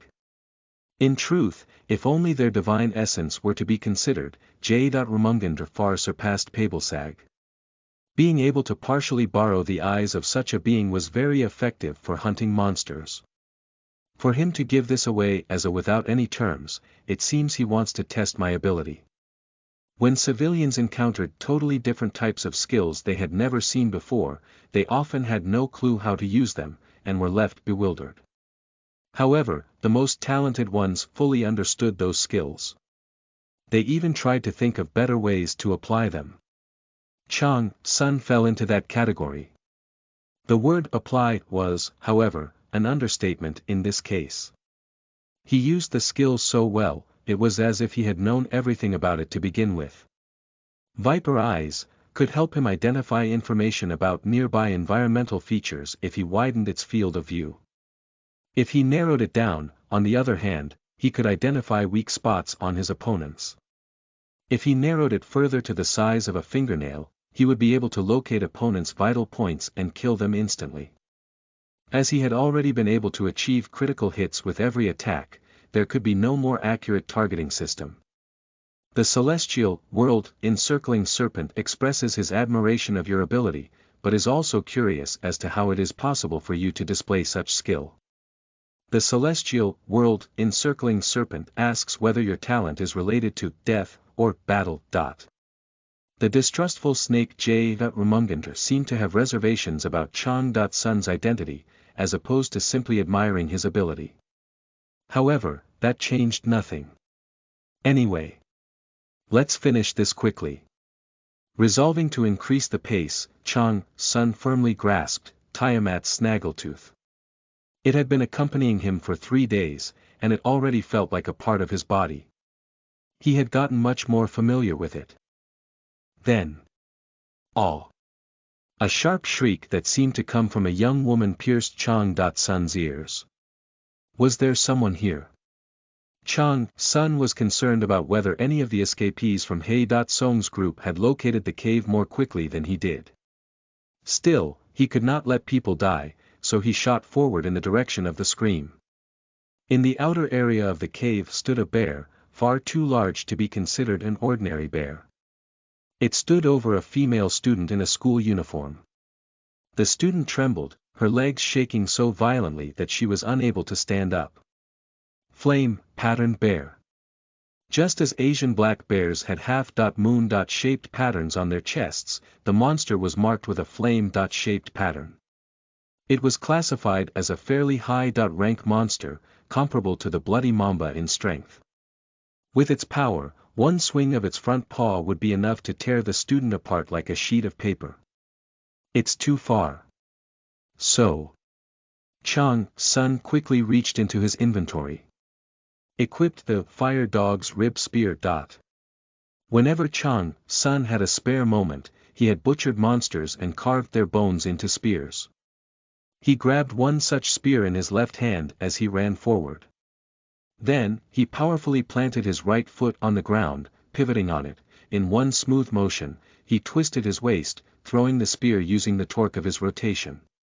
It was not particularly difficult for him to choose a target, as viper eyes accurately revealed the opponent's vital spots. At the moment, the red dot it created marked the flame-patterned bear's right eye. Swish! The bone spear flew so quickly that it could practically be mistaken for an arrow, embedding itself in the bear's eye. Roar! The bear's attempt to attack the student was interrupted, causing it to rear up to its full 4-meter height and let out a horrific roar that shook the whole area. However, the roar did not continue for long. Another bone spear swiftly followed the first, piercing through the bear's thick neck and embedding itself in a boulder. Thud! The ground shook as if an earthquake had begun. Eliminated the flame-patterned bear. Level up. Is it dead, the student murmured, dazed and shocked after her narrow brush with death. She felt as if the fallen bear would stand back up and tear her apart the way it had done to her friends. Are you okay? Chang Sun called from above. Hearing that voice finally brought the student back to reality. She shed a single tear of relief, finally realizing she had survived. Drip.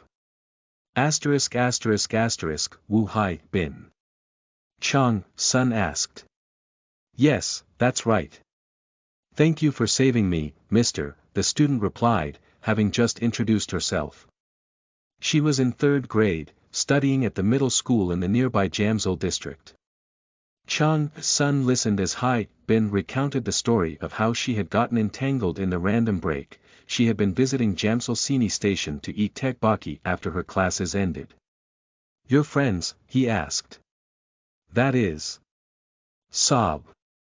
Hai Bin choked back sobs, trying to hold back her tears from bursting out. If Chang Sun considered her a burden, what would happen afterward was obvious. Due to that, her face was contorted, but she could at least have a conversation. They're dead, aren't they? Chang Sun asked. Yes, Hai Bin replied. It was a fairly common story in Arcadia. A dungeon would suddenly break out, and a colleague would be found dead after happily drinking and laughing the day before. Earth did not have that problem at the moment, as dungeons there had been monitored.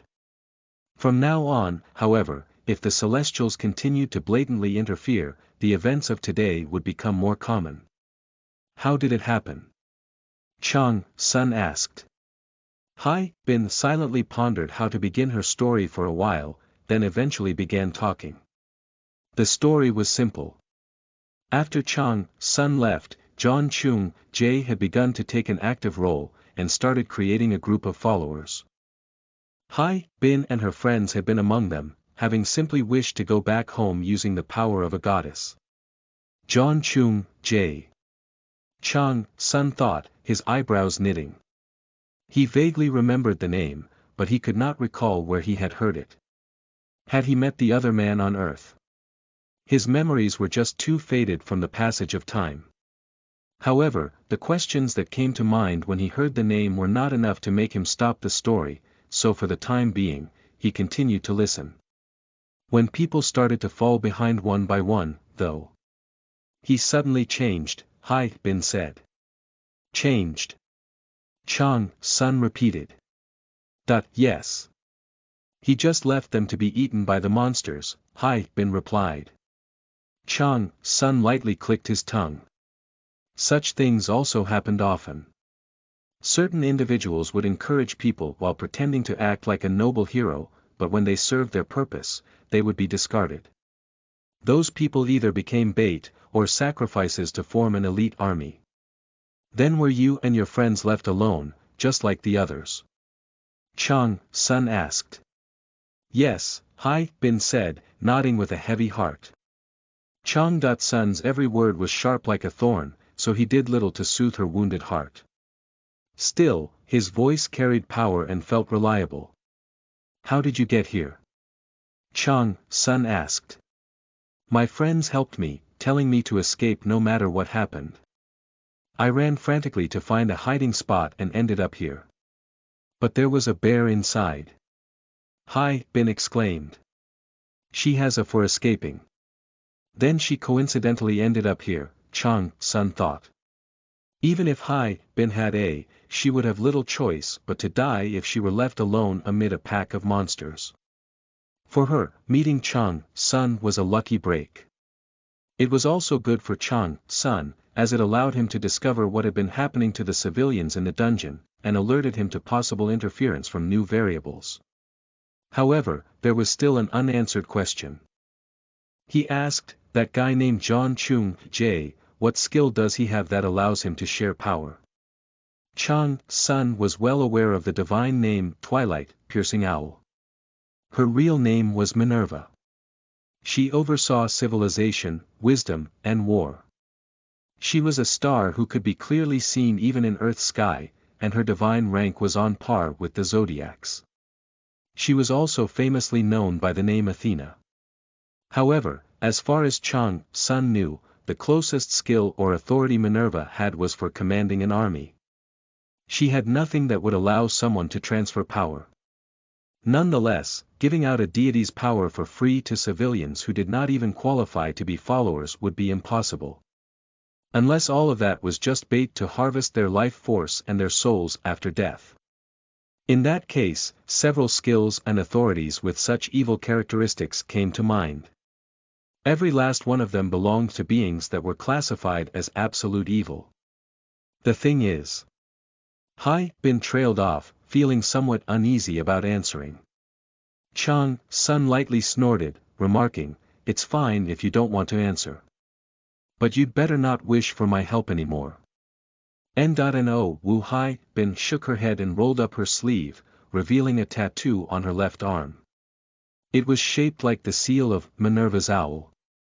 She said, Mr. John Chung Jae. No, that bastard said he could share the power of the goddess through this. You got ripped off. Chang Sun snorted again after seeing it, briefly dumbstruck. Hai Bin's gaze rapidly shot over to her arm. Her pupils trembled as she asked, then what? That's the brand of a devil, Chang Sun said. What is it? Hai Bin asked again.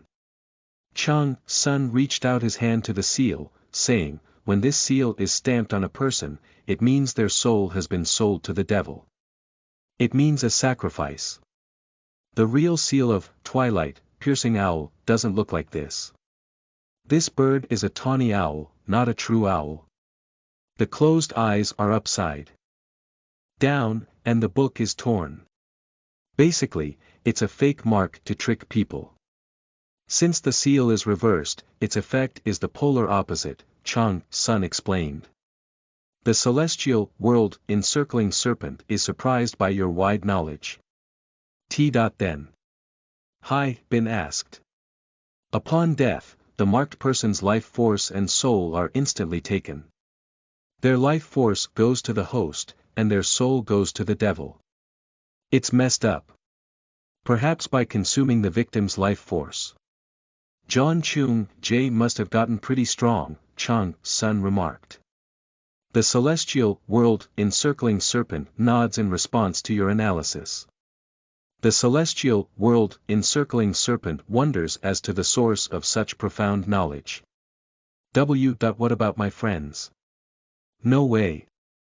Then. Hai Bin stuttered. Chang Sun said no more, merely remaining silent. However, Hai Bin knew quite well that his silence meant yes. She collapsed onto the floor. Her dead friends' faces flashed before her eyes. They had died in her place, trying to save her. Frustration and despair weighed heavily on her heart like a boulder.